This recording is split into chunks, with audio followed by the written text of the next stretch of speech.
Welcome everybody to the Existentialist Society in Melbourne, Australia. Existentialism is an umbrella term covering diverse and often conflicting schools of thought. Consequently, we are not agreed on who or what is an existentialist. We simply agree to disagree. I'm David Miller, Secretary of the Existentialist Society, and our speaker today is Darius Samadian, and his topic is the Apophatic philosophy of Karl Jaspers. Darius, over to you. Thank you, David. So, as David said, my name is Darius. I'm from Harrogate in England. It's 5 o'clock here. I'm very tired. But good afternoon or good morning, wherever you are. Yeah, I've got a PhD in religion and theology from the University of Manchester, and this PowerPoint is going to be well, not this PowerPoint, this topic is going to be in book form soon enough. So hopefully, if you like it, yeah, let me know and I can sort that out. All right, let me see if I can share this screen. Um, right, we did it before, so how's it? The green share screen button. Right, green share screen button. Down the bottom. Oh yeah.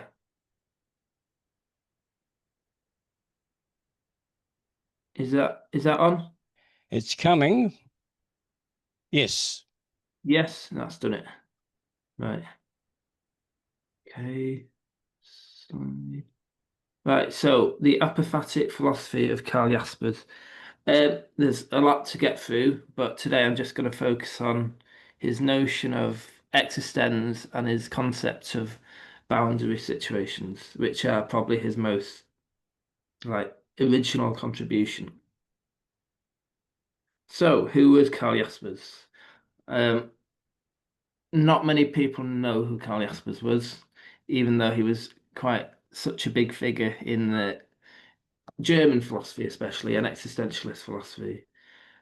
He was a psychologist, so a trained psychologist rather than a philosopher, but he ended up holding, he was chair of the Heidelberg University. He was key in kind of reconstructing German universities after the war, after the Second World War. But most people probably know him through his compatriot Martin Heidegger, and they both kind of shared the same goal in general. They both wanted to renew German philosophy, um, and they rejected a traditional mode of Western metaphysics. I don't know if anybody's read Martin Heidegger's What is Metaphysics, in which he kind of outlines the Western philosophy's metaphysics, but he has this term ontotheology, which is really the linking of ontology and theology together. And Guy Bennett Hunter, who is a thinker that I kind of follow quite a lot, he talks about ontotheology as a branch of system of theology in which God is regarded as a being, especially the supreme being. So if we think about Western theology and Christianity, the naive view might be God is a being, something that can be known, something that can be talked about even. But the question of God or ultimate being for these thinkers is not a question about things, but it's a question about the ground or possibility of all being itself. So the ground of ultimate reality, the source and ground of all that is. That's probably best put by Paul Tillich, another existentialist, who defines God or transcendence as being in itself. So both of these thinkers conceive of transcendence negatively, and they see access to transcendence as through our existence. So the starting point of authentic philosophy for these thinkers is existence. However, their kind of friendship, even though it was never really a friendship, kind of got destroyed after Heidegger's foray into National Socialism. And Jaspers and other thinkers possibly see it as to do with an ideal Nazism in Heidegger's thinking and ethnocentrism. However, we're not going to go too far into that. Okay, so he sees the issue facing modernity, facing society as a whole, facing Western society as the removal of transcendent. So often put in the epithet by Nietzsche, God is dead. However, this epithet, they think Heidegger and Jaspers both interpret in a different way to maybe the traditional understanding that it's the removal of transcendence as a whole. Rather, it's the removal of the possibility. God is dead is the removal of this ontotheological notion of God. It's a recognition that now it's not possible, really, to believe in that sort of God, that a new kind of transcendence is needed. And possibly Nietzsche was one of the most spiritual forerunners of all in trying to transcend to the ground of being itself, not resting on any objective notions of what is true. We were talking before about how Nietzsche himself rejects the notions of good or bad, and that's a way of kind of transcending to the ground itself. Jaspers also sees with this removal of transcendence, the removal of the possibility of an authentic selfhood. And obviously, existentialism is kind of interested in this authenticity. And while Jaspers, like most existentialists, wouldn't agree that they're existentialist, he sees this as a key issue. And we possibly see this need for transcendence kind of come up in the movement towards maybe New Age movements or corporate mindfulness in society. Attempts to move towards transcendence, but without possibly the God that was traditionally represented with this. And there is a move eastwards, but can this notion of transcendence and authentic selfhood be found closer to home in Christian mysticism? So I'm not going to talk too much today, but in my thesis and in my book, I compare Jaspers to Meister Eckhart and Nicholas Kouzanis. And I see Jaspers as a modern day kind of philosophical attempt at this mysticism.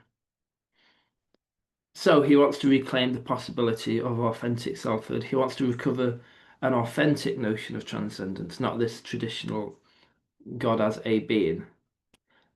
So it requires a fresh look at transcendence and a highlighting of the intimacy between who we are and transcendence, and highlighting the possibility of experiencing ourselves as being one with this transcendent ground.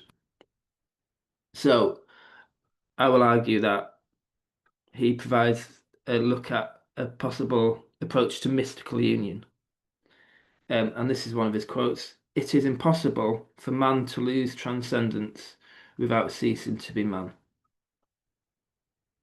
Right, so again, I'm not going to go too far into this today, but apophatic mysticism, which is kind of the core thing that I'm comparing Jaspers to, this idea that I don't know how much you know about apophatic, but apophatic basically means that you can't describe God, for want of a better phrase. It is completely outside of our realms of thinking. And mysticism, obviously, is kind of this idea that we can achieve union with this transcendent ground.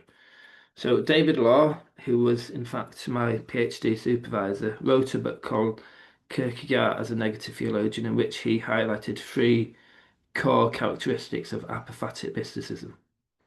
So firstly, the utter transcendence of transcendence. So this is its ineffability, its It's not a thing that can be known or talked about, such as in cataphatic theology, where we say God is good, God is great, God is His supreme being above everyone. No, God is ineffable. For want of a better phrase, it is being in itself. Secondly, because it's ineffable, language is inadequate in reaching it. And this is its apophatic way. I mean, there are ways to kind of get towards maybe mystical union through language, but ultimately language fails. And thirdly, union with the divine. So this mystical union is important. That's the goal of life, basically. It's a goal of life, and it's also something that we eternally are. It's this idea that we can achieve or realize this union with transcendence. And the two representatives, which I look at in my book, Meister Eckhart and Nicholas Cusanis, who, like Jaspers, are also German. So these are two of his key terms, the encompassing and existence. And the encompassing refers to his approach to transcendence. It is the idea of the ground or the source of all being, and it is ineffable. And existence is the idea that we can realize ourselves as intrinsically linked to this ground. So existence is its authentic existence. He also describes it as existence towards God. And we more commonly know these terms in mythical terms as God and the soul. So for Jaspers, reality is seemingly structured in terms of the subject-object dichotomy. I'm sure we all probably know what that means, but just for infant, it's so I as subject experience the world as object. We are two separate things, and that is how we know knowledge. That is how we know anything, because it enters into this dichotomy. I know a tree because I see a tree as separate from me. The tree has being because it is something separate from me. But transcendence, or the encompassing, is the source of this dichotomy. It's the subject object comes from the encompassing, and the encompassing is the ground. It's the very possibility of any being. It's the very ground. And because it's outside of the dichotomy, and the only things we can speak about are part of the dichotomy, the encompassing is necessarily ineffable. So transcendence is therefore located outside of it, and the encompassing, unlike in traditional theology, God or the transcendent, the encompassing can never become an object. So it's a rejection of the traditional onto-theological attitudes of Western metaphysics. And in this, he's joining Heidegger in this kind of movement. So he said about the encompassing, this is the point where the objective and subjective are one despite the dichotomy.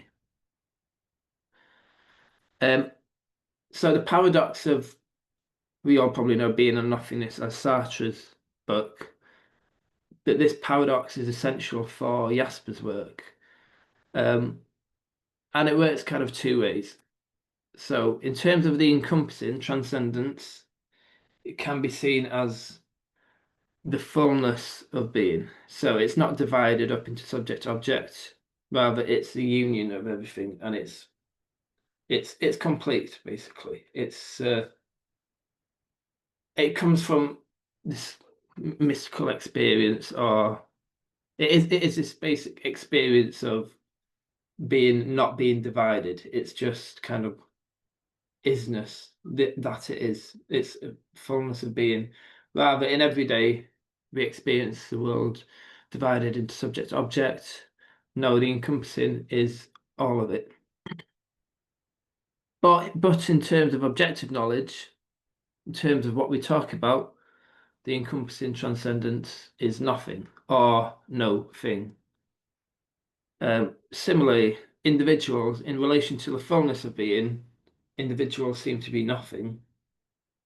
But in terms of objective knowledge, they are things. So it's this embracing of this paradox and dialectic, which is essential to Jaspers' work.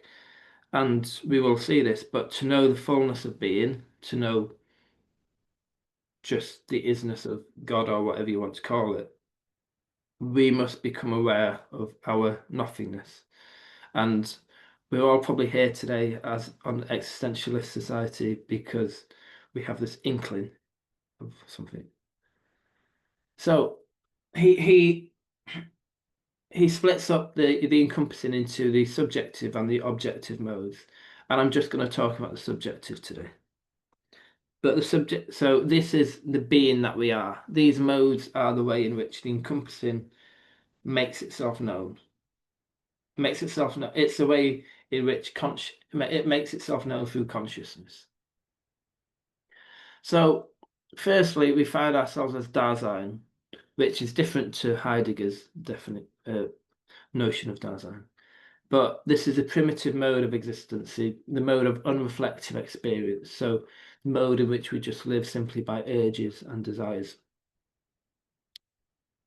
And because we're not happy in that mode, kind of transcend to consciousness at large, which is this maybe this language, this realm of science, the realm of language and constructs and compelling correctness. It's the realm of objectivity, maybe pure rationality. Although I'm not going to go too much into this, but Jaspers could be seen as wanting to reclaim rationality as a spiritual term in transcending to the ground. But anyway, and then we transcend that again to the realm of the mind, which is the mind is where we try to create totalities in which we try to explain the unity of being. So this might be the realm of religion, might be the realm of ideologies, of scientism, anything that basically tries to construct a whole. It's a realm of stories in which we try to maybe create ourselves. But again, throughout this, we will see this again maybe does not satisfy us, and we transcend to existence, which is our authentic self, which is our relation with transcendence. Okay, so the key question, possibly to existentialists, possibly to everybody, is who are we? Who am I? Do we define ourselves as a body, as career, as our relationships, as our memories, as our family, as our beliefs? Are, is are are we simply only things that can be objectively known? He terms this as the I at large. And in his first book, it was a psychology book called The Psychology of Worldviews. He kind of categorizes different worldviews, different ways in which people approach the world. But he says this is not enough. There is always something more to people than what we can see, than what we can define. There's always more to us. These are simply objectifications of the self.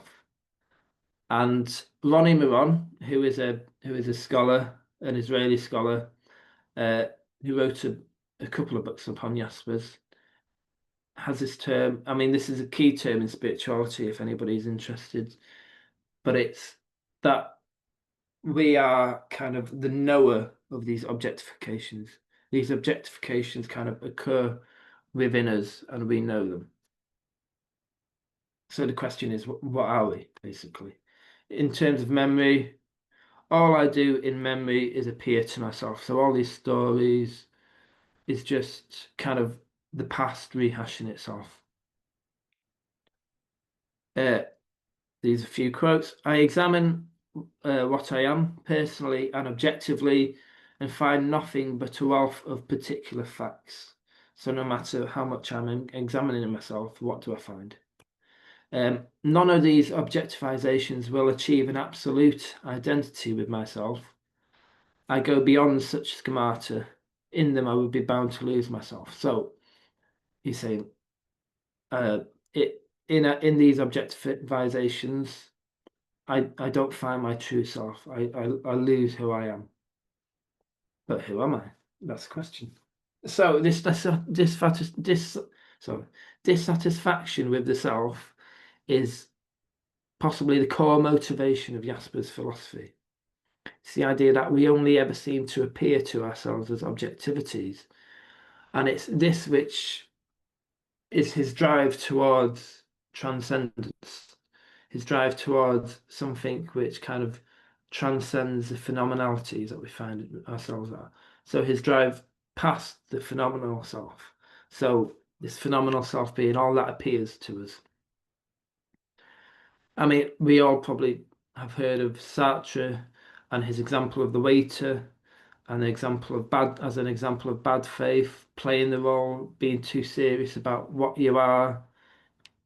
Yeah, okay, I'm not going to go into that. But he says, all that we know of man and all that the individual knows of himself is not himself. So we search for the being underneath my phenomenal self. And because all these things are objective, that we can know, he says, in this dissatisfaction, I find myself as a non-objective possibility. So non-objective as in that I can't define it. It's not something available to me as an objective fact. And it's a possibility in that it's never something concrete. If it's something concrete that I find myself as, again, I've made it into an objectivity. Again, it's something objective. So opposed to whatever I have really become, I myself remain a possibility. Opposed to my objectified substance and thus free. So again, as existentialists, we're probably interested in freedom and stuff like that. Existentialist with a quote in a quotation mark, but this notion of freedom, and for Jaspers, what we truly are is radically free. We can never be defined by anything. Yeah. So this notion of existence, it it encompasses the phenomenal self. It's the phenomenal self is included within it, but it existence is something more. It's inherently mysterious. It can never be known. It's inherently unconditioned. There are no conditions towards it. Any conditions which we have in life, as existence, we are unconditioned by it. It is transcendent, it is authentic, and it is infinitely original. It is always new. So quite unlike the I am, which I, as an empirical individual, say of myself as a valid statement of fact. So I am Darius, I am a teacher, I am whatever it might be. It is unconditional being as against being of a kind in spatio-temporal reality. So it's not even confined to space and time. There's something beyond, there's something we are which is beyond space and time. And these are, he says, the depths of transcendence in which we have our being. So they're infinitely beyond the reality of space and time, free from all confines. It's the depth of mystery and it's rooted in unconditionality. So these are another few quotes from him. The transcendence before which I stand is a measure of my own depth. And as he says, as existence, I live and die. So as all these things, all these objective facts which I have about myself, I live and die, but my existence is unaware of death. And these old quotes kind of seem a bit weird, but what he's really talking about is an experience of this fullness of being, which is kind of beyond our individual sense of who we are. And he takes from Schelling, he says that there is something within us which is privy to creation. But it's not the rejection of who we are in time and space. rather the way that we appear is this appearance of existence. So the way I think about it sometimes is existence is unconditional, this mirror, and what's appearing in front of us is just this kind of, yeah, it's just this mirror, it's just this reflection. But anyway, self-being is the union of the two opposites. He says that I am forsaken by all externals as such, so I'm forsaken by all these objectivities. Yet if I want to be, those externals are what I must find myself in. So he's a big rejecter of this idea of mysticism as this kind of rejection of the world. No, it's an embracing of the world. Again, without a phenomenal objectivity, we have no being. And to come to myself as I perish, to come to myself in this vanishing form, in this form in which everything dies, to come to myself in that way is the phenomenon of self-being. Again, in appearance, I am only by achieving selfhood. In eternity, I'm coming to appear. But as a phenomenon, I make myself. So in this world, I make myself. In eternity, I have not made myself at all. So there's this tension between eternally, we are always perfect. There's this existence eternally, always perfect, and yet in the world, yeah. And this is a quote, nothing to do with, well, I say nothing to do with Jaspers, but it's not Jaspers, but it's a good way of explaining it. Shunryu Suzuki, Zen, he says, each of you is perfect the way you are, and you can use a little improvement. So it's this notion that everything is already eternally perfect. This Buddha nature, or whatever you want to call it, is already there, and yet in time we are that everything is always changing. Okay, so now we get to his idea of boundary situations. So we always find ourselves in situations as humans. That's a given, right? Uh, but there are special types of situations, he says. So the basic condition is a mode of boundary situations. That is to say, of human situations that are immutable, unlike situations in the world. So we can neither avoid nor transcend them, but their shattering impact brings us to ourselves as possible existence. So, and he says, what becomes of man in boundary situations makes out his greatness. So these are extreme situations which we face, which may, anyway, I'm going to explain it anyway. But there are particular boundary situations. So four particular boundary situations. So there's death, our death, and unlike Heidegger, he believes that other people's deaths also are boundary situations. Suffering, struggle, and guilt. And he says that we experience true being only in the boundary situation or not at all, because they provide a special opportunity for us to kind of access something deeper about ourselves. In every boundary situation, I have the ground pulled out from under my feet. So yeah, boundary situations everywhere show existence to be inherently dubious and brittle. This is sounding lovely. I'm not depressing at all. This boundary situations everywhere show existence to be inherently dubious and brittle. Not only is it special, but he says that existence this is kind of sewed into the fabric of existence. Life, death, pain, pleasure, they're all intrinsically linked. It's almost nonsensical. Uh, he says to experience boundary situations and to exist is one and the same thing. So my one of my teachers in Zen, for instance, he says that sitting down for Zazen, sitting down for meditation, is experiencing this boundary situation. It's experiencing kind of what it means to be human. And I guess people here have this inkling, these questions Yeah, okay. But we founder on these boundary situations. So Fearless Peach, who's another scholar who, again, probably wrote the first book I read on Jaspers, which was very good, very influential. One's awareness of inadequacy. So, I mean, this is foundering. One's awareness of inadequacy and the sense of failure in extreme situations that threatens one's whole being.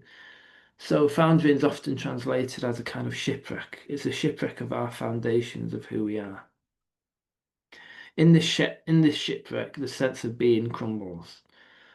And Jasper says this kind of fact of the inherent dubiousness and brittleness of existence, makes us ask why there is existence at all.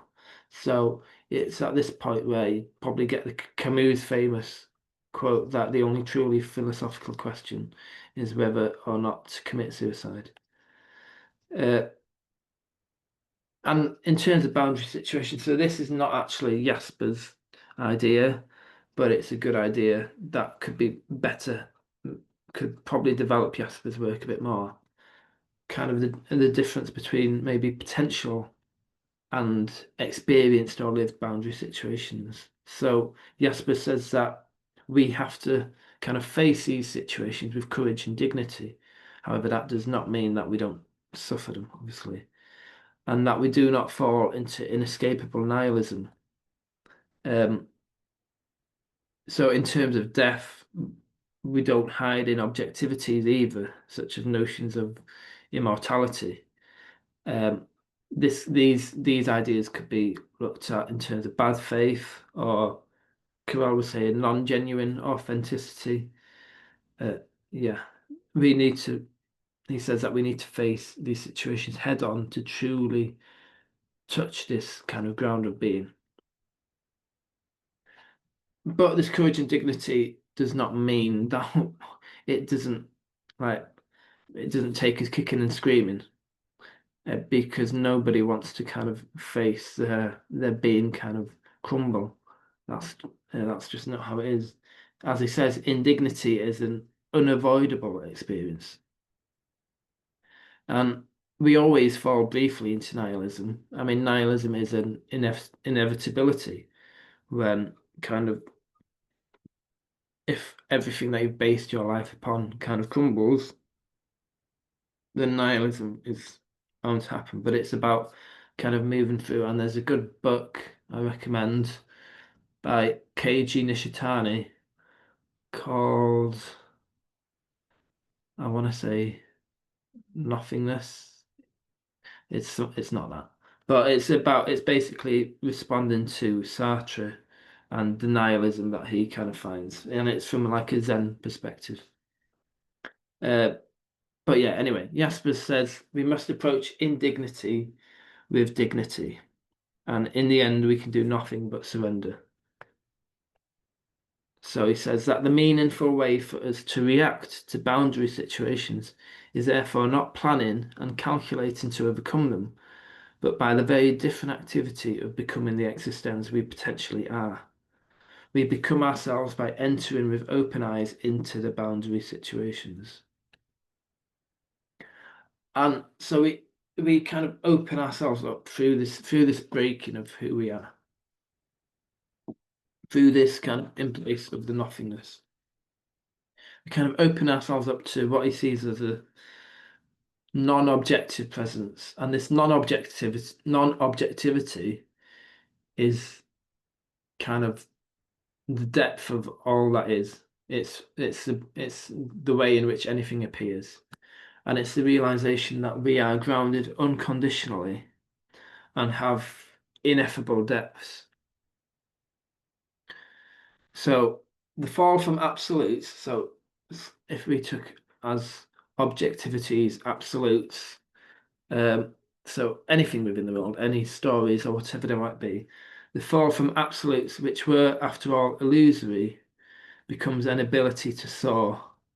What seemed an abyss becomes space for freedom. Apparent nothingness is transformed into that which authentic being speaks to us. Yeah, the possibility of ascertaining a truth that lies in this situation alone, beyond all reasoning and beyond all lucidity, the choice in which I accept or reject my definite existence as my own.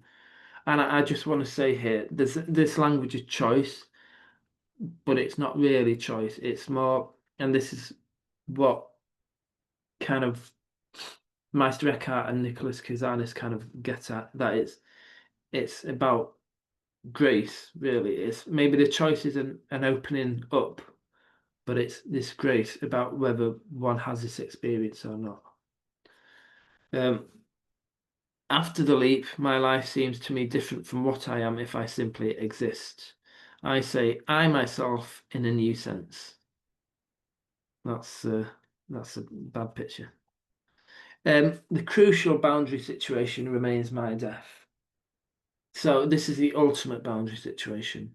It's because as humans, we face existential death. We face the very prospect that everything we know will vanish. Uh, and in death, it has it shows the inherent nothingness of all things, the inherent kind of that all plans. Death kind of makes a bit of a mockery of all plans. Uh, but in death, he says that we cannot defer to objective notions of immortality. We cannot just say, oh, well, we're going to come back or whatever. We need to take seriously this idea that everything simply vanishes. He says that in the absolute of not knowing, in the void from which I do not get myself back anymore in my own living form, I impotently face the congealing point of my existence. Again, lovely, lovely non-depressing stuff. But this does not necessarily lead to nihilism. Uh, he says that nihilistic despair is stuff that clings onto objectivities, clings onto these stories as if they're real.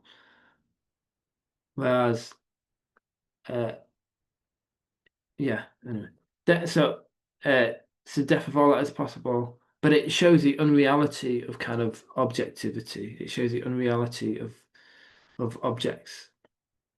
But in death, there's this possibility of realizing existence, and it kind of requires a leap of faith. It requires a leap from objectivity to non-objectivity. Uh, which again, talking about these things is quite hard because talking is always involved with objects. But yeah. But death, he says, is the mirror of existence. Through death, we come to this awareness that is deeper, the absolute of not knowing. So despair in death is the font from which we draw the assurance of being. And he says that courage in the boundary situation is an attitude that lets me view death as an indefinite opportunity to be myself. As we said before, as existence, it's saying all of this vanishes, but what does not vanish?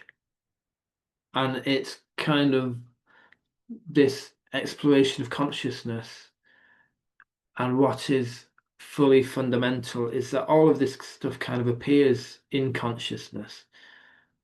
And as existence, or consciousness extends, as existence, I live and die, but existence to some extent knows no death. So it's this idea that death was less than life and call for courage. Death was something that was scary, call for courage.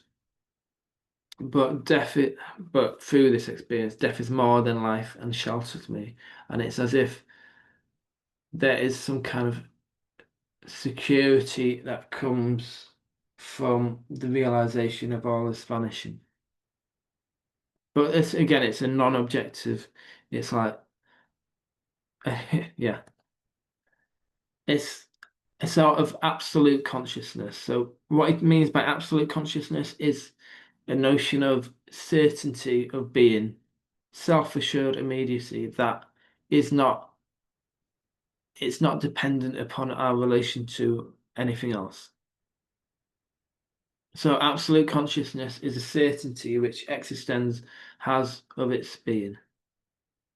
It, all of this obviously is a different way of talking about religious experience, but this experience is not an experience, rather it's something which originates in the observer. It's a non-objective intuition of the origin. Someone just put something in the chat there.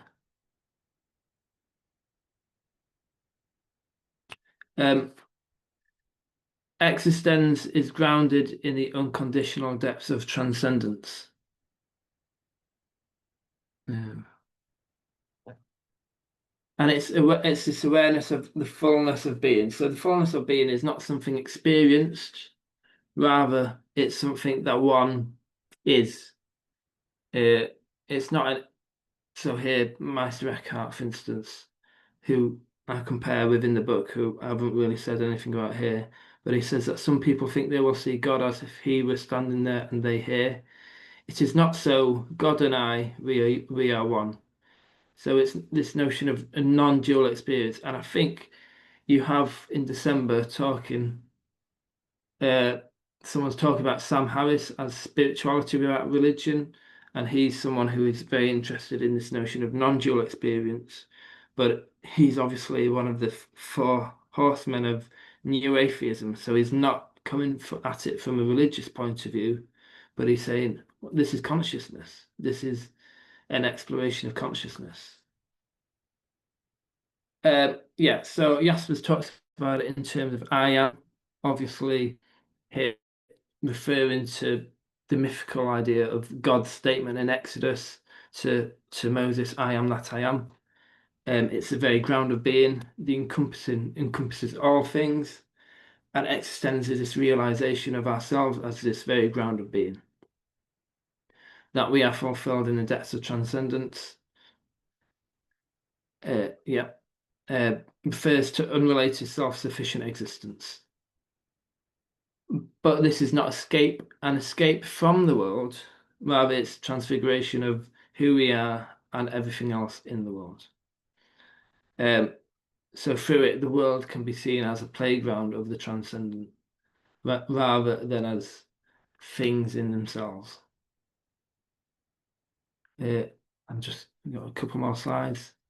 So Jaspers follows in the footsteps of, we talked about this paradox of being and nothingness. Jaspers follows in the footsteps of the mystics by highlighting the inherent non-being and nothingness of all existing things as they are in the subject-object dichotomy. So we, as individuals who think we're individuals, we lack this fullness of being.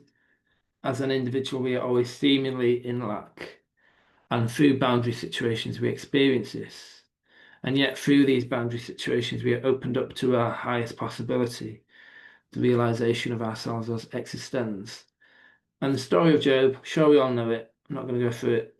The story of existential struggle in coming to ourselves as existence. And he sees the story of Job as one of the highest kind of mythical kind of stories about this idea.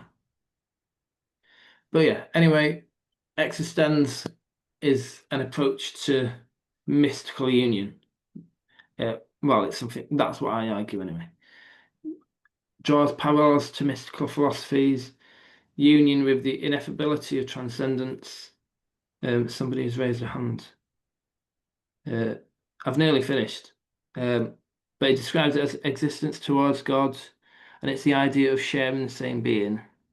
So I and the Father are one. And so Cyprian Smith, who's a scholar, talks about Meister Eckhart. His idea is that we can only truly know something by being it. So in terms of the Trinity, I and the Father are one. And so I can only know transcendence by being it, because we share the same being. So I'll just finish with this quote. This is from Meister Eckhart. That means in the first place, God's isness, the fact that God alone is, for all things are in God and from him, since outside of him and without him nothing truly is. All creatures are worthless and a mere nothing compared with God. Therefore, what they are in truth, they are in God, and thus God alone is in truth. Oh, I have one more quote. Whatever God the Father gave to his only begotten Son in human nature. He gave all this to me. I accept nothing, neither union nor sanctity, but he gave the whole to me, just as he did to him. Right, thank you. That's it. Thanks for listening. Well, thank you, Darius, for your presentation on Karl Jaspers. Now, before we throw the meeting open to questions, comments, and discussion with Darius, I have a couple of announcements. The first of which is that the next Existentialist Society lecture will take place in 1 month on Saturday, the 2nd of August. That's the date from Melbourne, Australia, at 2 p.m. And our scheduled speaker has unfortunately had to withdraw, and that was Dr. Meryl Kioski, and she was going to speak on an introduction to phenomenology. But in her place, we've got Professor Stephen Lance Stoll, and his topic is the sociology of evil, more or less subtitled How Ordinary People Commit Genocide and Mass Killings. So that's the next Existentialist Society meeting. Now, the Existentialist Society has weekly Zoom meetups that feature a number of other groups, and to see what's coming up week by week, if you get onto the Existentialist Society's meetup page, which I've just put in the chat, you'll be able to find the topics and the links for those weekly Zoom sessions at this same time as we're on now. Now, for the questions, comments, and discussion session, we'll use the raised hand method so we can get you to speak in turn without. So you'll find the raised hand icon in the React tab at the bottom of the screen. So let's see, it's the first in line is George. Go ahead, George. Thank you very much, Darius, for Thank you. An interesting discussion. I found that the discussion of boundary, I think there's boundary conditions, boundary situations, to be very interesting. But if it's very intuitively appealing to me. Indeed, to me, what's a famous saying is how you face death is as important as how you face life. And the notions that, struggle in terms of guilt and how you deal with suffering, right? This tells you something about yourself, right? Mm-hmm. I guess the problem I have is when you turn to the issue of absolutes and you reject, and there's a rejection of absolutes. So I'm left wondering, right, how one judges themselves, because really these boundary situations, as I read it, is absolutely about judging yourself, right? When faced with this situation, how did you respond?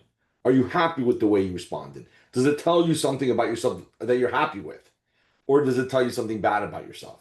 I'm presuming, again, this is why I'm reading those boundary situations. But again, I'm left with the conundrum of, if there's no absolutes, right, what is the metric against which we are judging ourselves?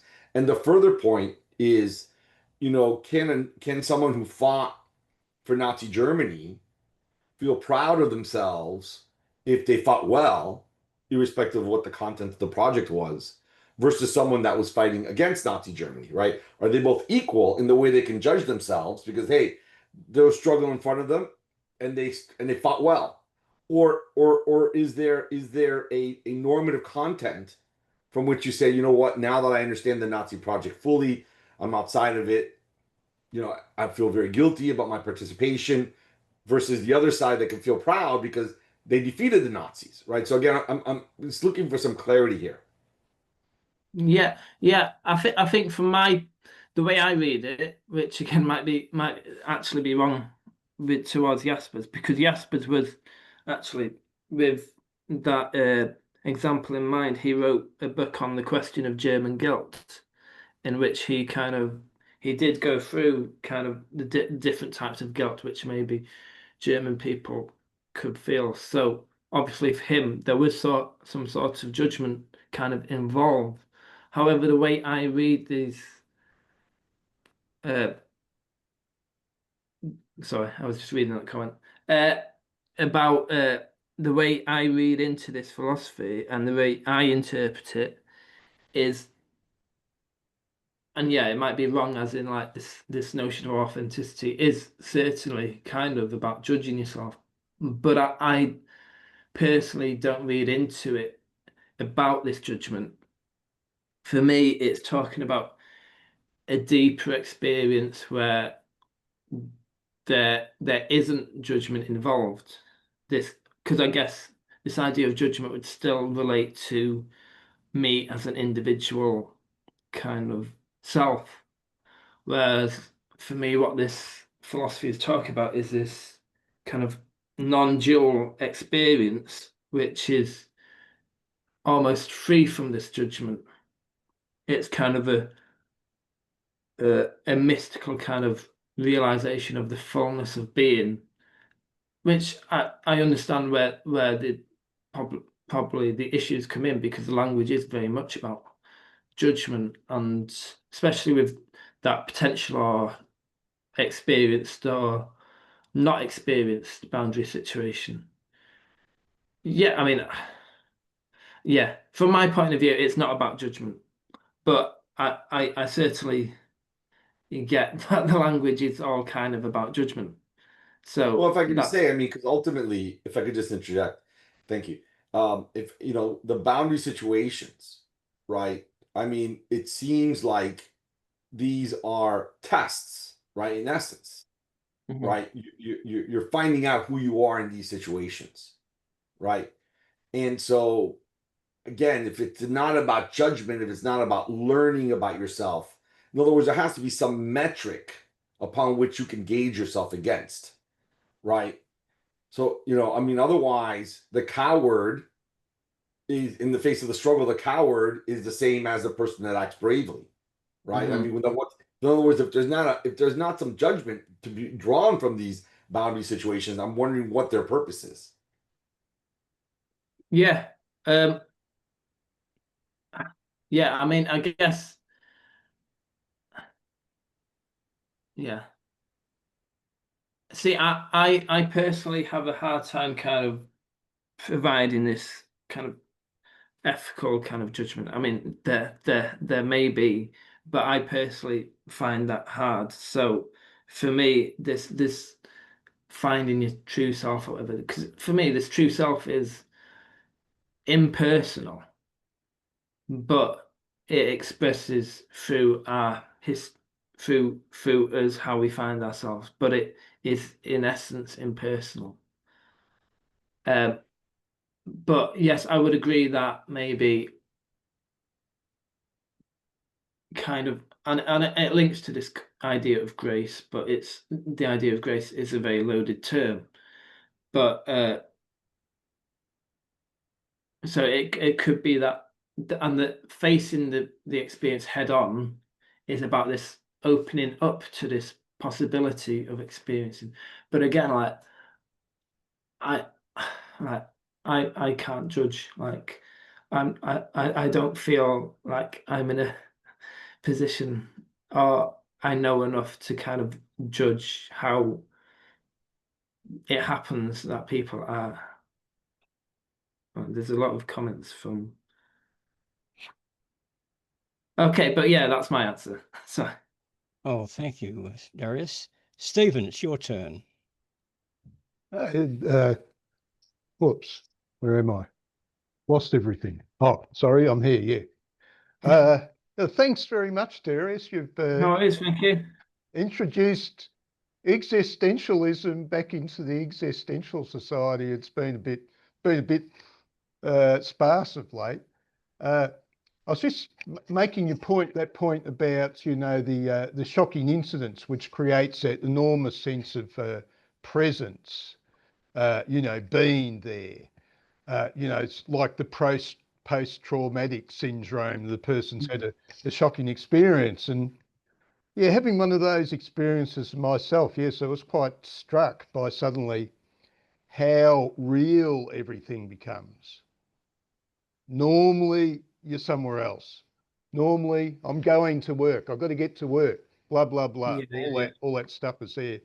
And then in the shocking experience, you're taken out of that, and you just have an enormous sense of reality in the sudden moment. Some people have shocking experiences which can lead them to suffering mental difficulties for the rest of their life. I just thought I would point that one out.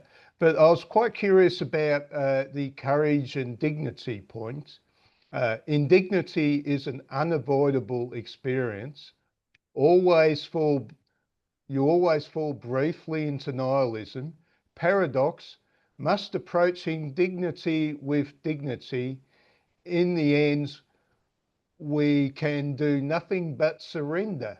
So you seem to be making out this is sort of a Jaspers point here, and it's a very curious one.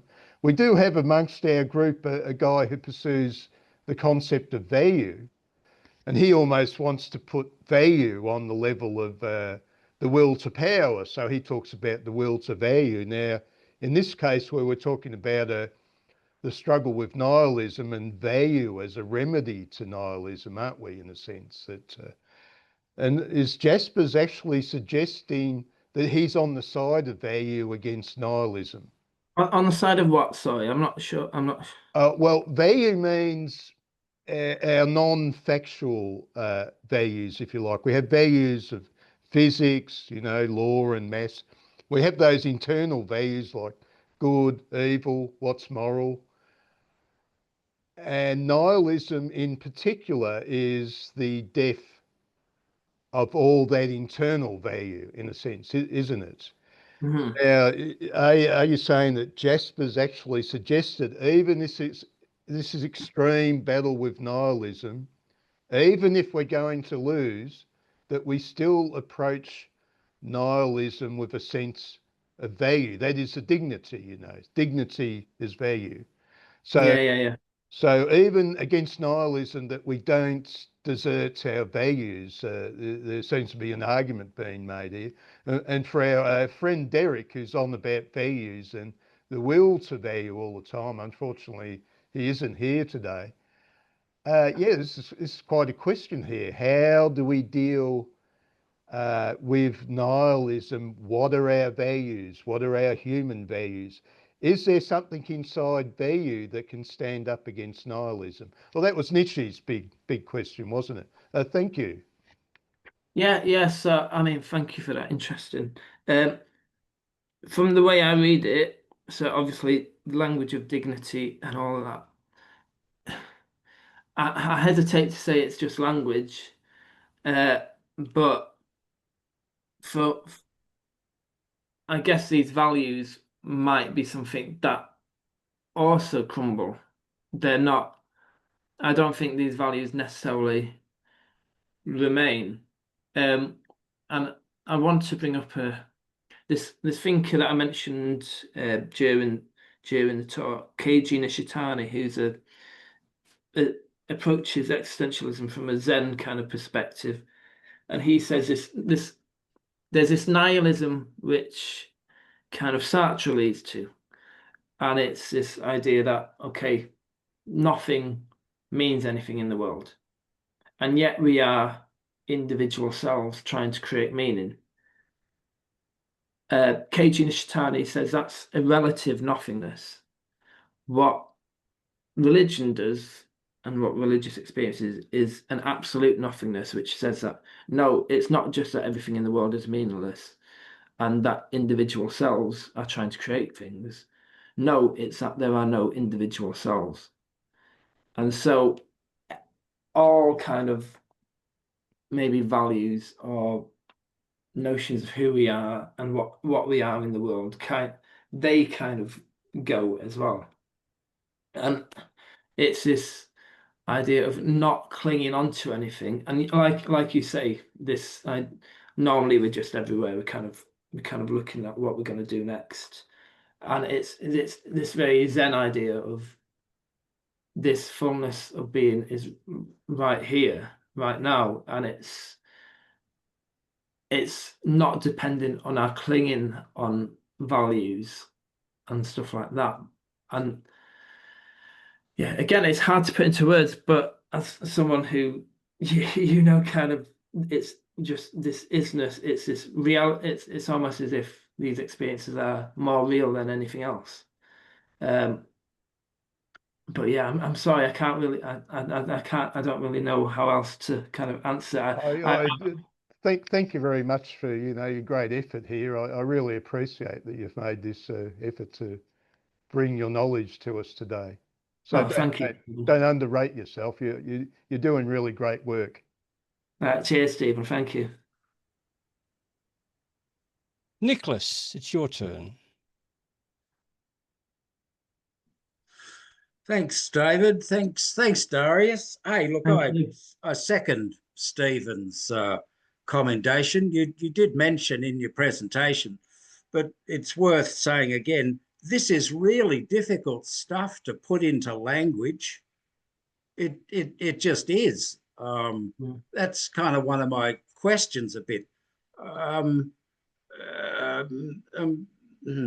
Even the idea, we've just listened to you telling us, we've had our own thoughts about the fullness of being that's beyond, that's ineffable. It's beyond conceptualization, it's beyond thought. Well, yeah, but we're sort of still talking about it.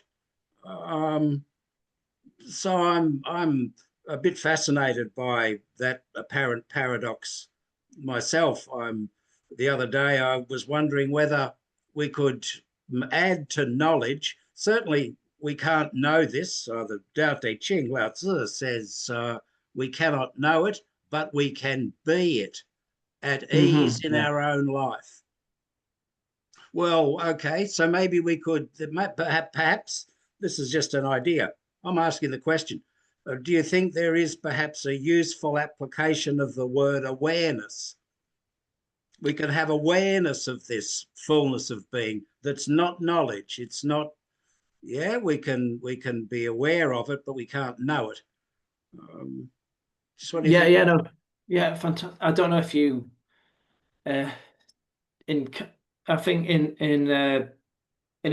like I said, in December, I think there's a person that's going to give a talk on Sam Harris and his non-dual kind of meditations, and who he talks to very much is talking in this kind of awareness sense, that it's an exploration of consciousness itself, this awareness. It's not knowledge in the sense of knowledge is about something. And in fact, in the book, I focus on this guy called Kuzanis, who talks about learned ignorance. It's in fact not the opposite of knowledge, but it transcends rational and objective knowledge. It's maybe a higher sort of knowledge which isn't included in maybe scientism or pure rationality. But yeah, certainly this talk about awareness is crucial, actually, I think. And while I don't necessarily talk about it in my book, there's the way Jaspers talks about something Jaspers isn't the only one that talks about it. It's kind of all religions, all mystical philosophies have talked about it. And Jaspers talks about there's these terms. We're condemned to use language, like that's the way we have to speak. But he has this idea called periecontology, which is a needlessly complicated term which he uses. But it's this idea of using language in order to break through language. And so we have to use these terms like awareness or the soul or whatever it might be. Yeah, and so we use these terms in order to kind of get beyond the terms. So yeah, going back to your point, awareness is kind of a crucial way. And very much used in like meditation and non-dual ideas, which are trying to bring about this experience and saying all that there is this awareness, and everything kind of occurs within this awareness. Yeah, poetry. Sometimes some people Yes, use the yeah, word poetry too. yeah. And Jaspers talks about myth, poetry, art. He talks about Van Gogh. He talks about Rembrandt. Talks about all these ideas. And I actually went to London the other week and saw some Van Gogh paintings, and I would echo what he said about them. Well, thank you, Nick. Remco, it's your turn.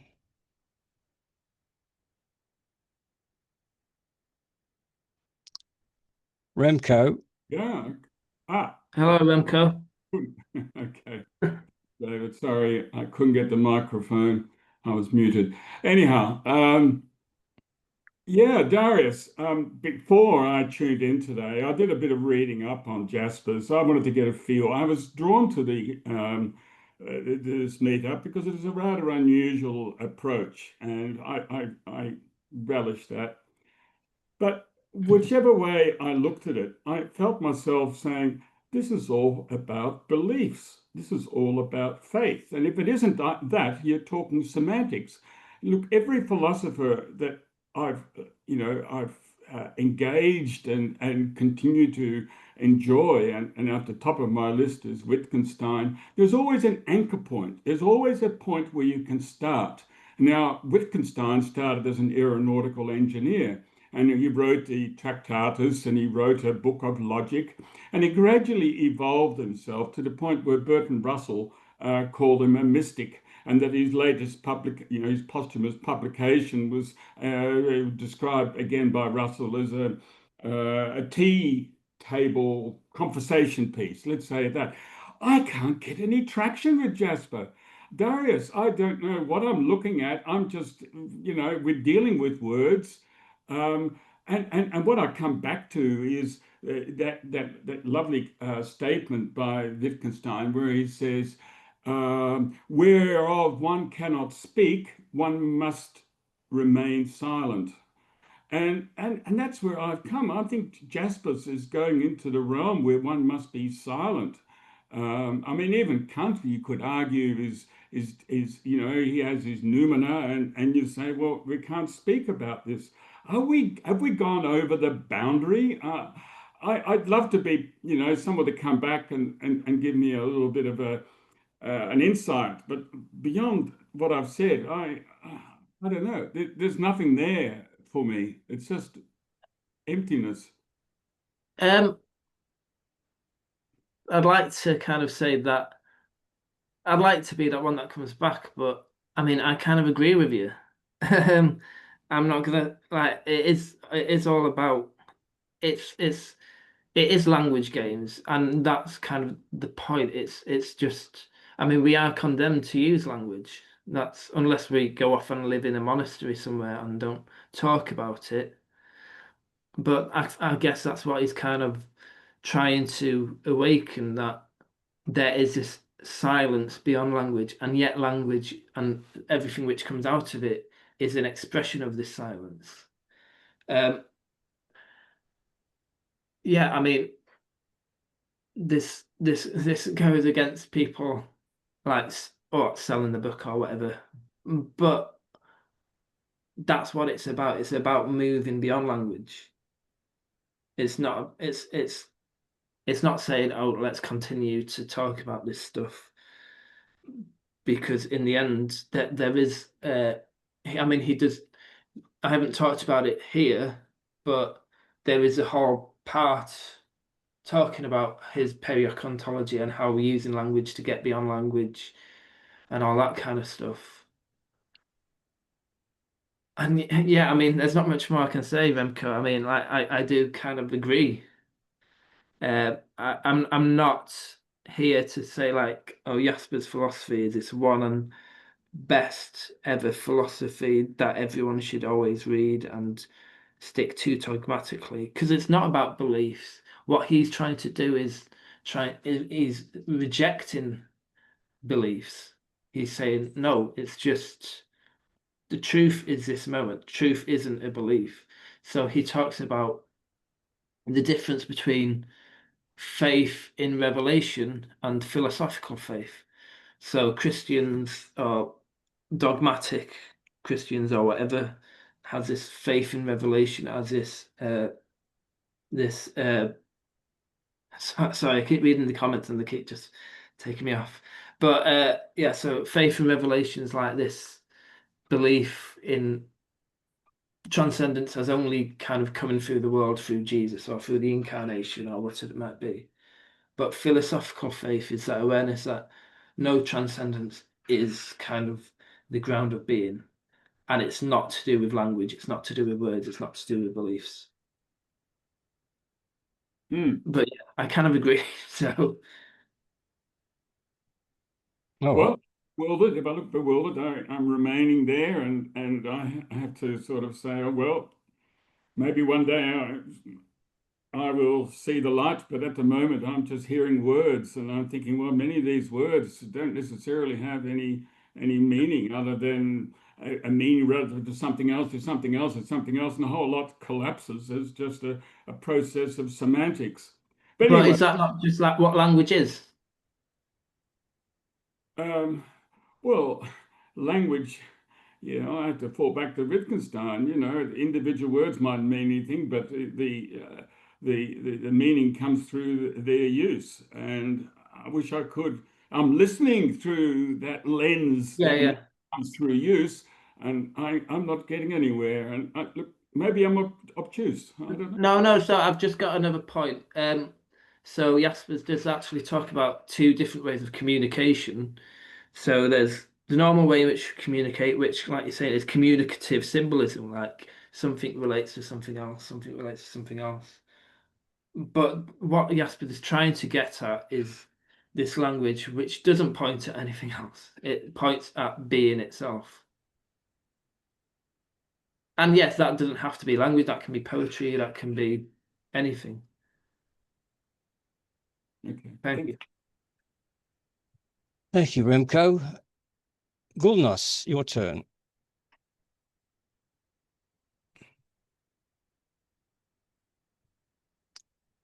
Unmute.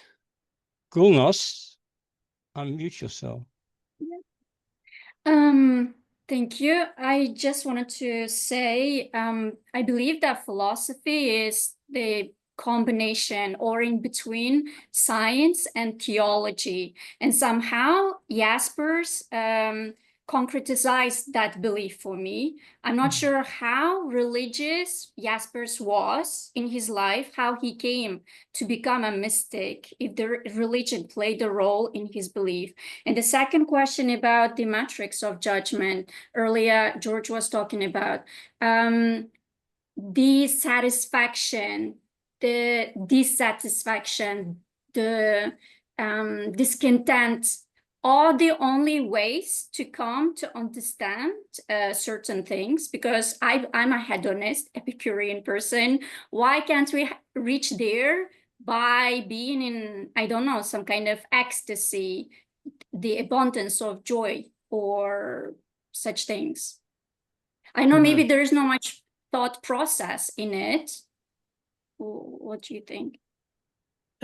So to the first thing about him, yeah, so I mean he's not, I guess it's kind of religion without religion, basically. Or it's saying that for him it's kind of, you don't need this the belief systems in order to kind of, and philosophy kind of gets you to this place of transcendence or whatever it might be, but you don't need this belief system. So he would kind of he would say that any type of talk, whether it be science or whatever it might be, is kind of just a stepping stone to this experience of reality. And going back, just moving on to your hedonist kind of, I mean, I wouldn't necessarily disagree with that. I think, and the more I think, like this language of judgment. Yes, it is our language of judgment. And to be honest, I hesitate to say I'm moving beyond it, but going back to Remco's kind of idea, again, it's just language. It's kind of this dissatisfaction or discontentness. I mean, we wouldn't be here talking about existentialist matters unless there was something within this that kind of resonates. But some of that language, yes, may seem a bit more nihilistic or a bit, and I completely kind of agree with that. And I think again, I hesitate to say everything is just kind of language, and so I don't know. You've probably heard of Thomas Aquinas, but Thomas Aquinas said something near the end of his life when he stopped writing. He said, "All that I have written now seems as straw." And that's a bit how kind of I feel language is a bit. It's like language doesn't relate to reality. And this language which Jaspers is using is just kind of a language which kind of is trying to get beyond itself and relate more to just the truth, which is the right now. Yeah. Sorry, I'm going in circles, but that's kind of me trying to answer. Just a thought. Do you think language can be an empirical problem? What do you mean by that? Sorry. You have to prove. Earlier, you said yourself, like poetry might explain things better than science, for example. So the language can be a very much empirical problem. Yes, no, I completely agree. Completely agree. And that's why Jaspers, I mean, I haven't gone through it here, but he has this whole system of knowledge, which he kind of says, or we move. So there's this primitive Dasein, which is like we're not interested in anything, and then we move towards using language, then we move towards using stories. But even that, after that, we transcend to knowing that stories can never get there, nothing can ever get there.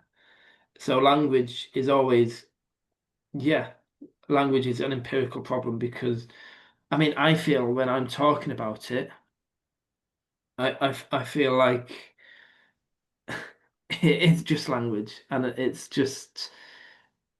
I feel when talk about it, it's something that I have to prove, but it's like, no, it's not like that. Yeah, it's an empirical problem. Yeah. Oh, thank you, Gustav. Les, it's your turn. Oh, thanks, David, and thanks, Darius, for giving us some insight into Karl Jaspers' philosophy.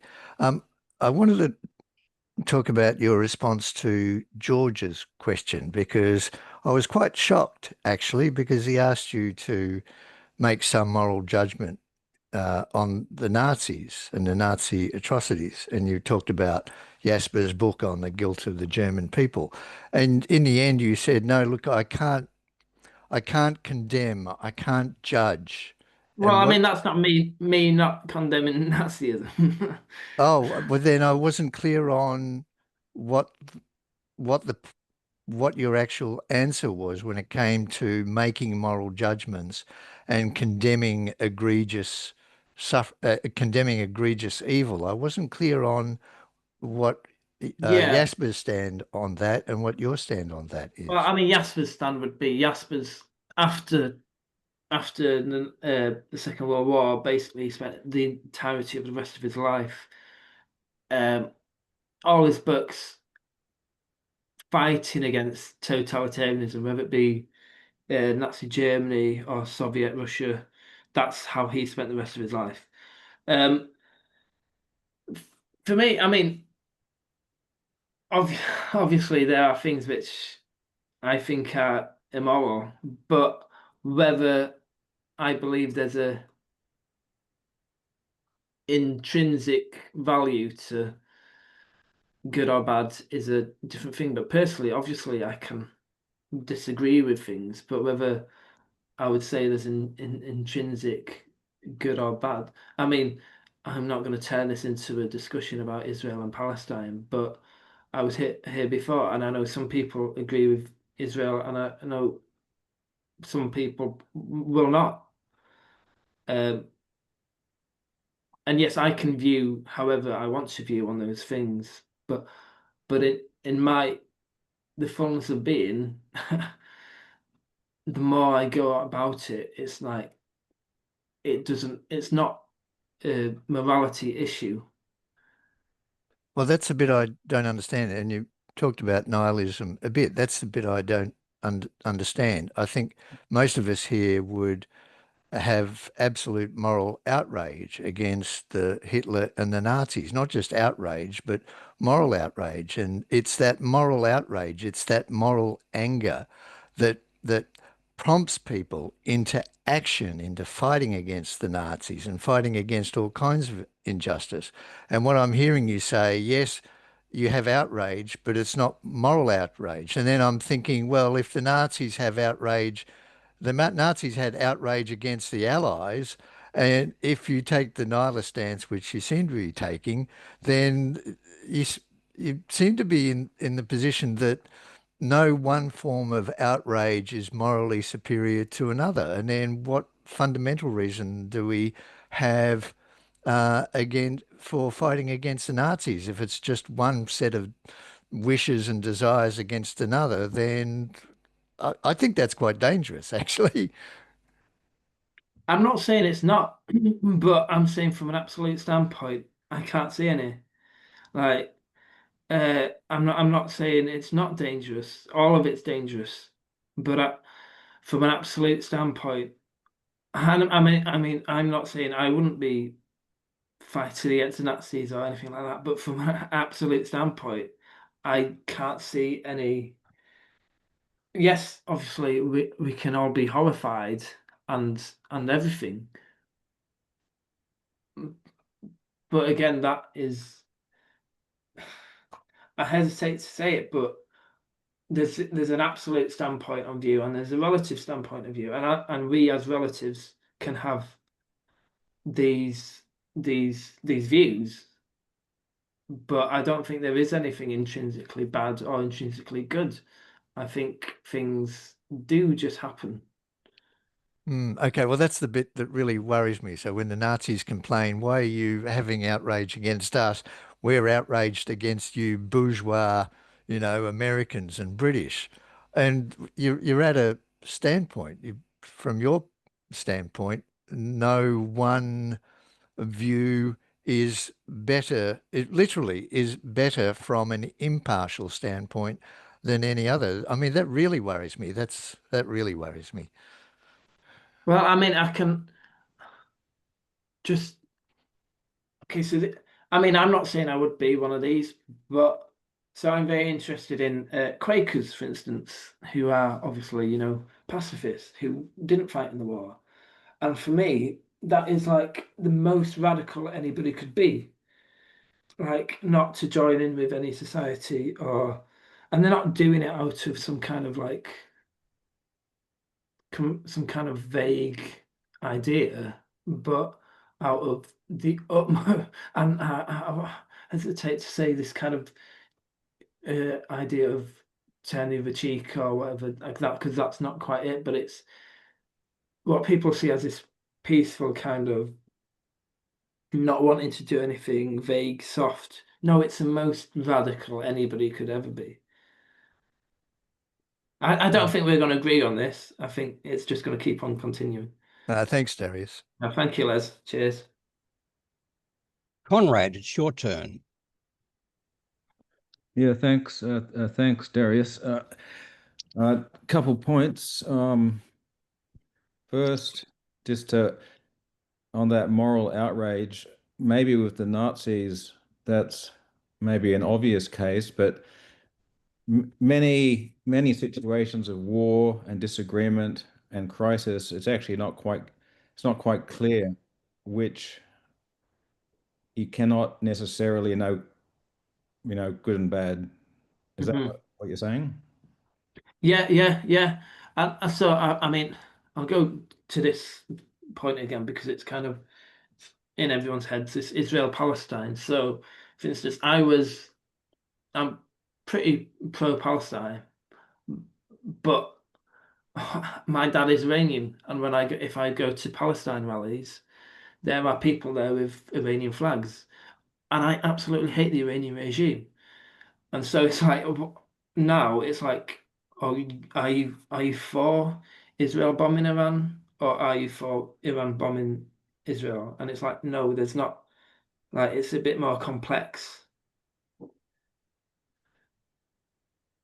But So, anyway, and just getting onto that language thing, my view on this whole question of language is language tries to store experience.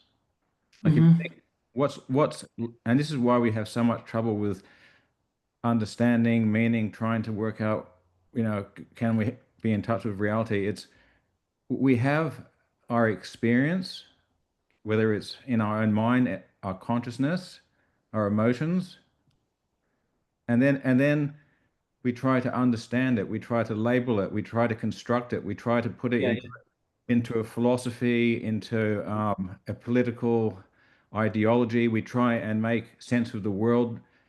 And then what happens is our whole life, our whole existence then just becomes words and we live and live and live and try to understand. And this is where I think in your talk you were very good about, pointing out that Jaspers was very much into the mysticism and the importance that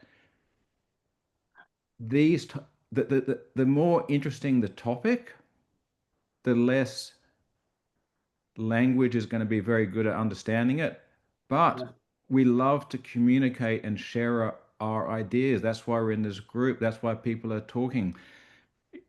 And it helps us understand things. But I think those things we're trying to understand, like I was just saying, you know, if you have some experience in life of something that you love,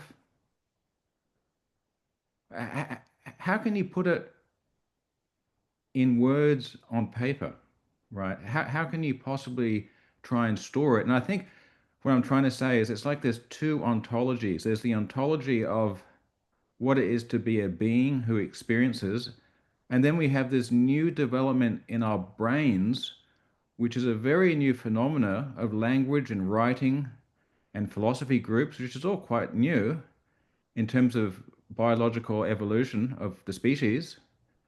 And so for me, I've always thought that the human being is very primitive. We're at the very early phases of eventually getting something that goes to the next step beyond language. Language failed. What do you think? yeah. No, I mean, to be honest, Conrad, I agree with pretty much everything you said. Um, I do think language is almost kind of it's almost history. The way we speak, I mean, if you go to like a Zen retreat or anything, and you're trying to be silent for 10 days, and you're just watching your mind, you're seeing how much kind of your mind is confined by this language. Um, but yeah, yeah, I mean, I completely agree with everything you said. To be honest, Conrad, like, I don't really know what else to say. I mean, yeah, I think we are obviously we like to talk about these things, otherwise we wouldn't be here doing it. Um, and it's all right. Cheers, Nicholas. Uh, and sorry, what was I saying? Yeah, we wouldn't be doing it otherwise. And and it's not like Jaspers is asking for rejection of language and the way it's expressed, because I mean, and he's possibly even too much for me on it. And people criticize him for the way that he uh, has so much emphasis on language. But the more and more I kind of agree with him that it's self-being is not this transcendence rejection from the world. No, it's the kind of the union of the two. You can't have one without the other.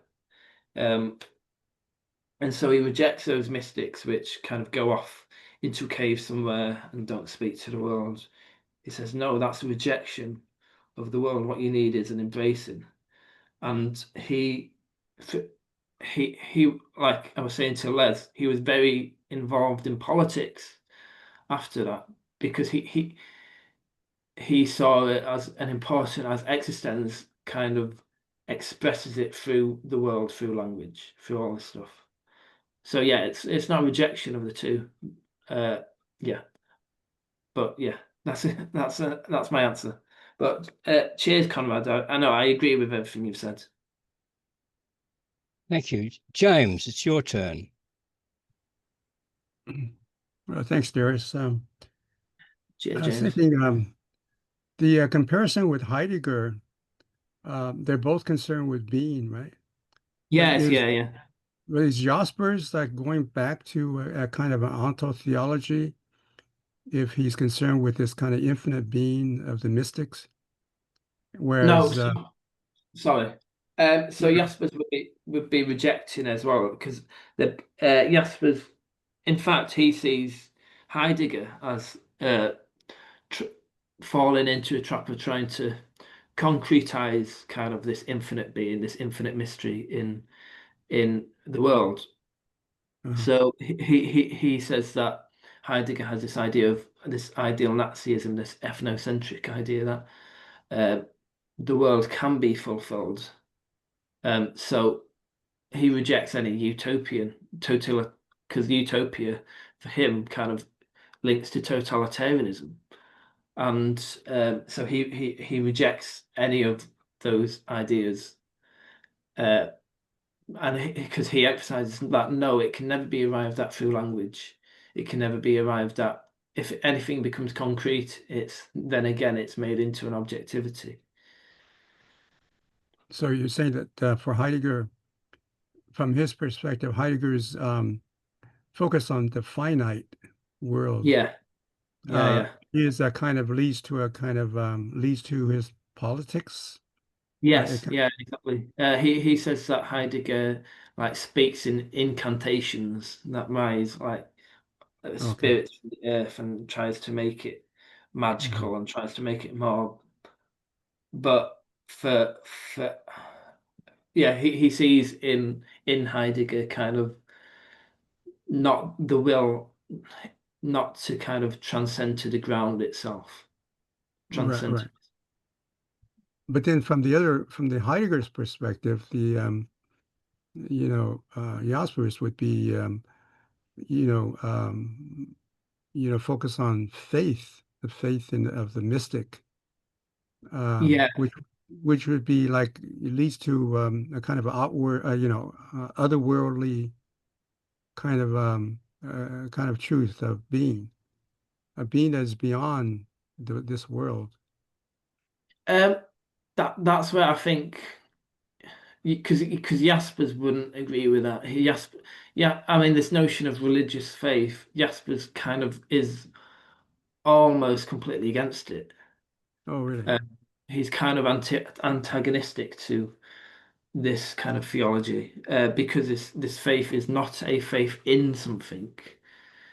It's a just kind of, if anything, it's a lived faith. It's like this experience of being itself. So, if anything, I would say that kind of Zen probably gets more to it, because it's this idea of faith without faith. It's this kind of transcendence without transcendence. It's not somewhere other. There's nowhere else it could be. It's just here now, but it's about, and the more I kind of am getting interested in it, and Sam Harris is doing an amazing job, but it's more about an exploration of consciousness, which is here. It's nowhere else. It's kind of, again, immanence and transcendence is kind of, again, it's everything is, it's kind of language gained. It's kind of, yeah. Okay, thank you. Thank you, James. Stephen, it's your turn. Yes, Darius, so wondering what you think of Nietzsche's point. He came up with that death of God angle, and I was wondering what Jaspers had to say about it, because this is a curious idea of transcendence that the ancients, who had a fairly simple view of the world, could easily imagine a supreme being. They didn't have the complexities of causation that modern science has sort of given us and all that. And it's fantastic, you know. Yeah, You know, you'd go up to, you know, meet the transcendent being, and if you had any little queries about life, good and evil, and what's my place in the universe, don't worry, guys, be good, you'll fly up, you'll be sitting on a cloud, and the good Lord will be explaining everything to you, that you had this greater being, you know, this, we see our own sense of limitation, but, you know, this transcendent idea of the greater being to explain everything. And then we threw that God under a bus, and Nietzsche, of course, saw the atheist wandering into the city square and he ran up to him and said, you know, God is dead. And the atheist said, yeah, we know. Well, everything's dandy. And Nietzsche's saying, no, you don't understand. God is dead. You've taken away this ancient thing that people used to have. Oh, well, you know, one day I'll get beyond death and sit on the cloud, and the Great One will explain everything to me. But now there is no explanation. We're just stuck with our paltry selves. So I was wondering, has Jaspers explored that situation? Thank you. Well, I mean, so Jaspers he's very influenced by Nietzsche and Kierkegaard, and in fact, Jaspers has an entire book on Nietzsche. And his interpretation of Nietzsche is like you say, it's not this kind of gleeful kind of, oh, God is dead, which some people take it to be. And this other person, Mark Gedney, who wrote a book on it, he says the God which is dead, which he's talking about, is this ontotheological God, which, yeah, you're right, the ancients kind of had, and that kind of explained their part in the world. But at the same time, while it's not a gleeful, like God-shaped hole, it's this awareness that, well, it's at the same time, it's truth. So it's furthering truth, and so Jaspers is trying to reclaim this notion of transcendence, but not that transcendence of the ontotheological God, but this notion of that we ourselves have this kind of inner depth which is transcendent in itself. That it's and the way that I talk about it and the way people talk about it, it seems so kind of woo-woo or whatever, but it's kind of the most simple almost experience, and you just can't even you can't describe it at all. I mean, and I don't think I'm answering this question very well. Oh, that's fine. But yes, so like again, Heidegger and Jaspers are taking up this mantle of trying to reclaim this notion of being, which is fundamental. Like he's saying, these ideas that we have of who we are, what we're doing, where we're going, all of this kind of pales into insignificance with the question of being itself. And that question of being isn't this extravagant kind of, oh, we've got to wait until we die to kind of see something. No, that is this question is, in fact, the very question of who we are right now. And it is who we are right now. And I mean, in Dzogchen, they talk about it in terms of seeing your true nature or whatever it might be. But that's the kind of thing that Jaspers is getting at. And philosophy is a way at getting there. It's not the only way. There's poetry, art, music. And he says, I mean, sometimes they are better at philosophy because philosophy, I mean, people here, I mean, I do it. We cling to language, what I say, as if it has some sort of meaning beyond itself. But it doesn't. Thank you very much. Thank you. Daniel, it's your turn. Yeah, hi everybody. Hi Darius. That's a very enjoyable talk. I like your fluidity and openness to all kinds of interpretations. But so, I mean, we talk about language. I was just thinking of Voltaire is reputed to have said, language is very hard to put into words. And what he meant is we're never going to capture with words exactly what we intend or what we mean to the ultimate degree, to the ultimate extent. But the difficulty I have with Jaspers, some of his notions, which I don't understand. I don't understand the words, but let me play with some of the words, like boundary situations. I think every moment is a boundary situation. I went to the gym today and I was confronting death or life. Go to the gym, get healthy, extend your life. I mean, so at that moment, it's a boundary situation. This morning, my grandson was here. We cooked some eggs together. We had a great time eating it together, and it was like a Dasein moment, an existence moment, a total, actualization, whatever you want to call them, even though it's a momentary thing or defined by, in the present. So all these ideas, so you seem to boil down to, I guess, the flavor of the month would be mindfulness. That get into the now, experience it, whether you have the proper words to describe it or not is sort of almost secondary, which we fail at giving it a description. All we can do is give it for a feeling. So I don't think the boundary situation is helpful in that way, because that should be applied to almost any action, anything you get involved in. Is it in itself its own boundary and has all these ramifications of death, of guilt, of appropriateness, of value, you name it. And every single moment of existence has those elements in it. I don't know if that No, I makes mean, sense. again, I agree with that. And these particular boundary situations, I mean, they could just as well refer to every single situation. They don't refer. I guess the way that I've put it, they refer to these particular situations, but really they just refer to life itself. So and you're right. It kind of this mindfulness idea, but this mindfulness, I think, in current context, is kind of taken out of its what it actually means, whereas mindfulness is actually about kind of this experience of being beyond kind of the self. And so just an example,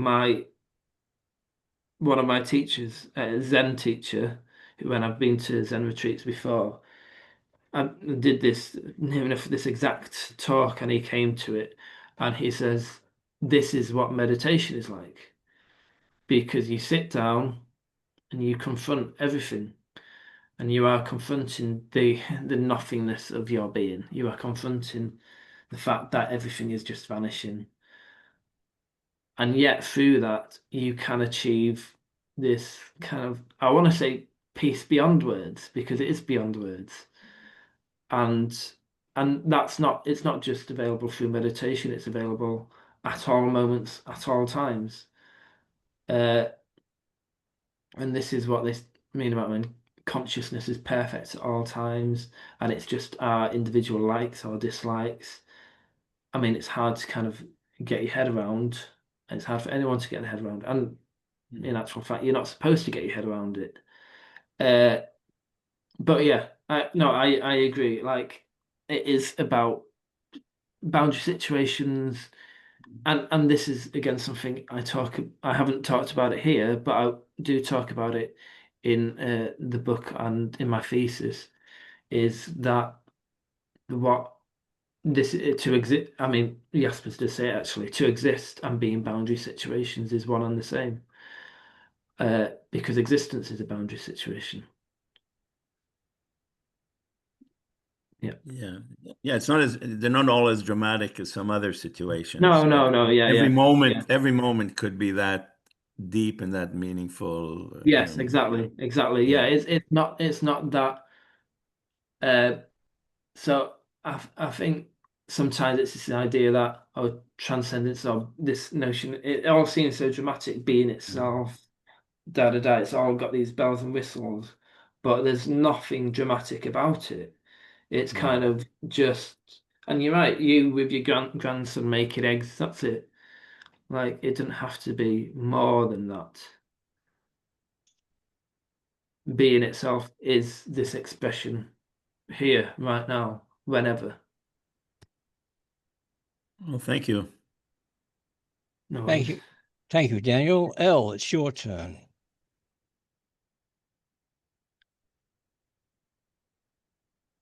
Elle. Right. Yes. Thank you. Thank you.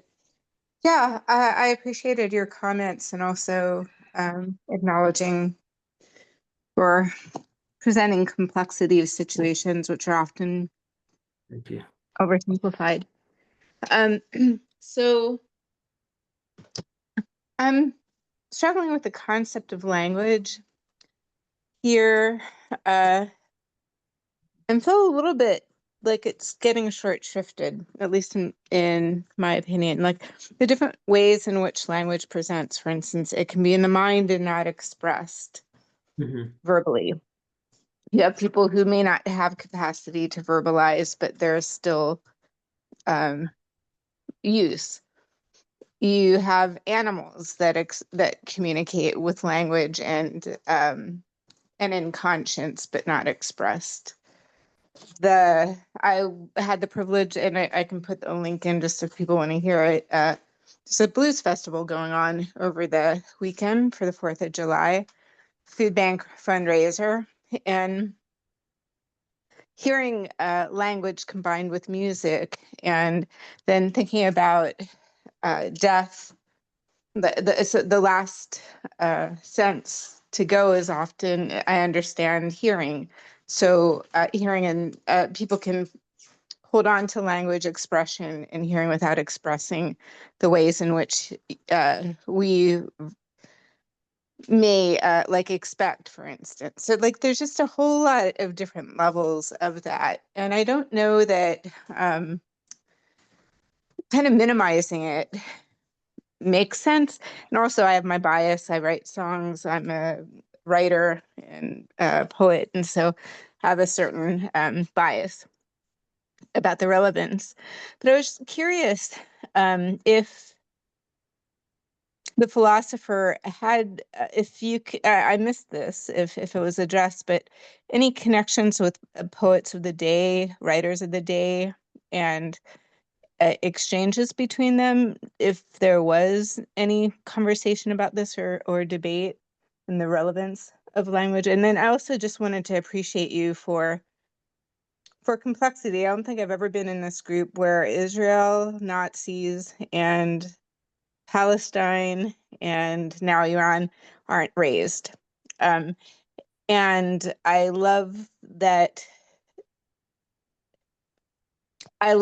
you can name sometimes things are actually much more complex than they seem. Like I'm always baffled again that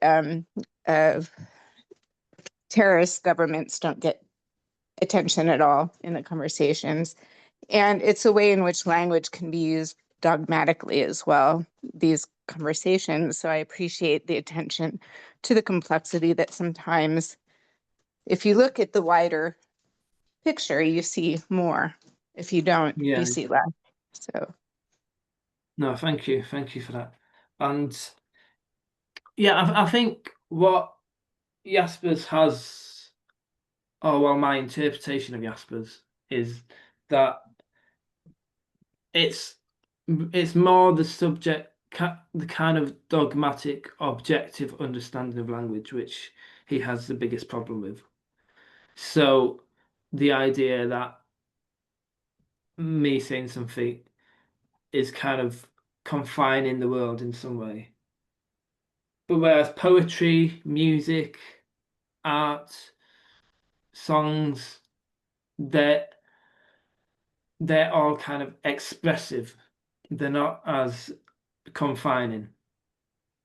And he does, I mentioned this earlier, he does in his, so he was, while he was, before he died, he was creating this volume of great philosophers. But in this great philosophers, he includes painters, he includes poets. He's not saying that these philosophers have to just talk about the world in some sort of way. That they're all trying to express being itself and point towards being itself, and that's what music does. And I think sometimes the best way to kind of understand is not to understand through necessary philosophy, but to listen to a piece of music, to just feel that expressed, to walk through nature. Is, I think that's what Jaspers is trying to get at. I think it's that we get confined to this language, whereas language is an expression of this silence. And it's like, so for instance, music, you wouldn't, without silence you wouldn't be able to hear music. It would just be the same thing.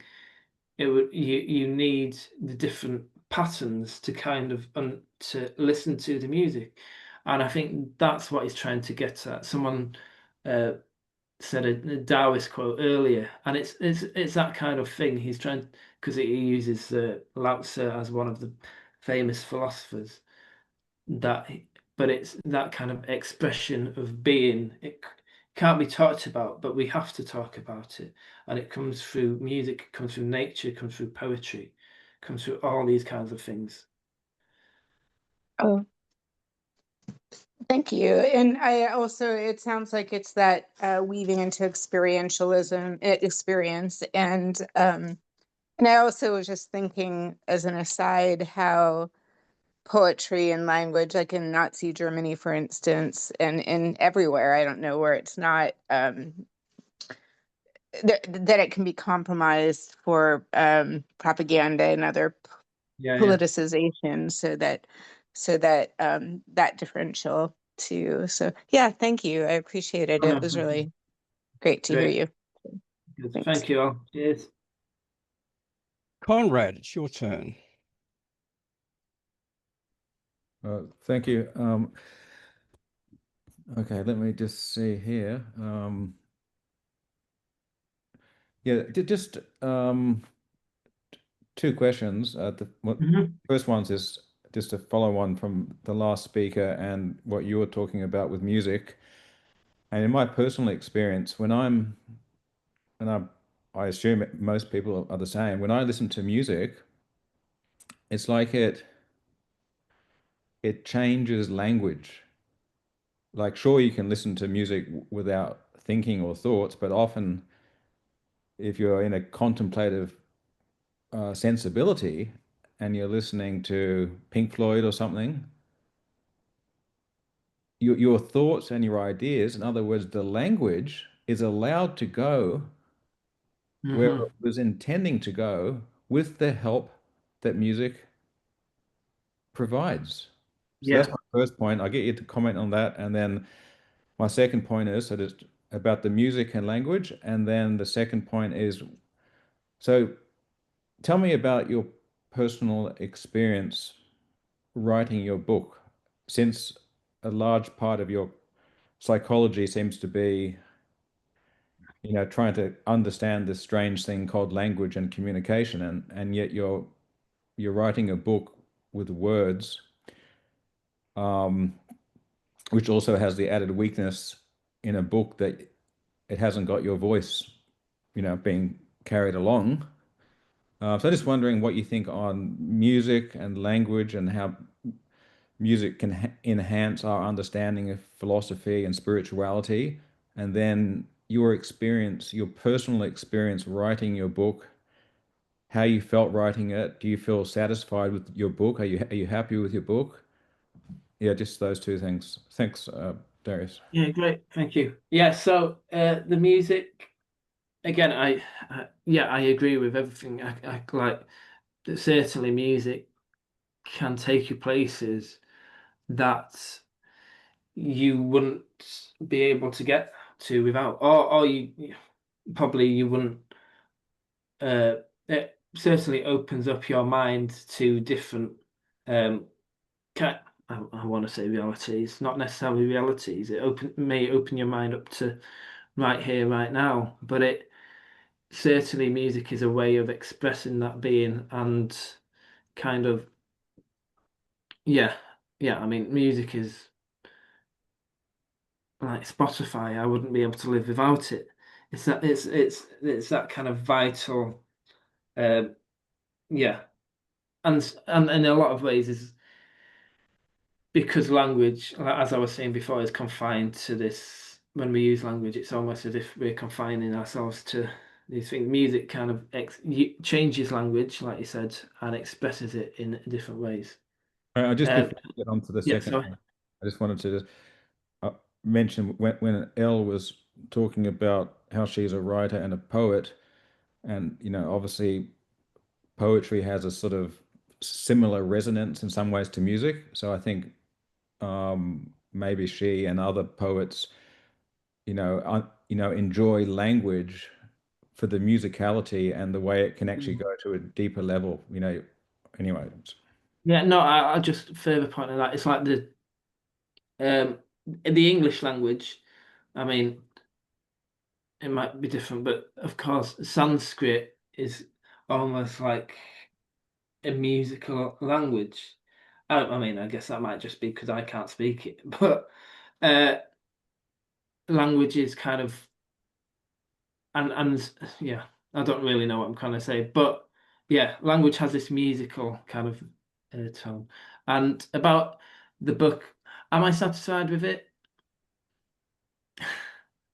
I think it depends. Sometimes when I'm reading it, I think, wow, I think this is like somebody else talking, and it can get me spiritually kind of yeah, because that's what it was. But I kind of I almost feel again, this is not to dissuade anyone from buying it.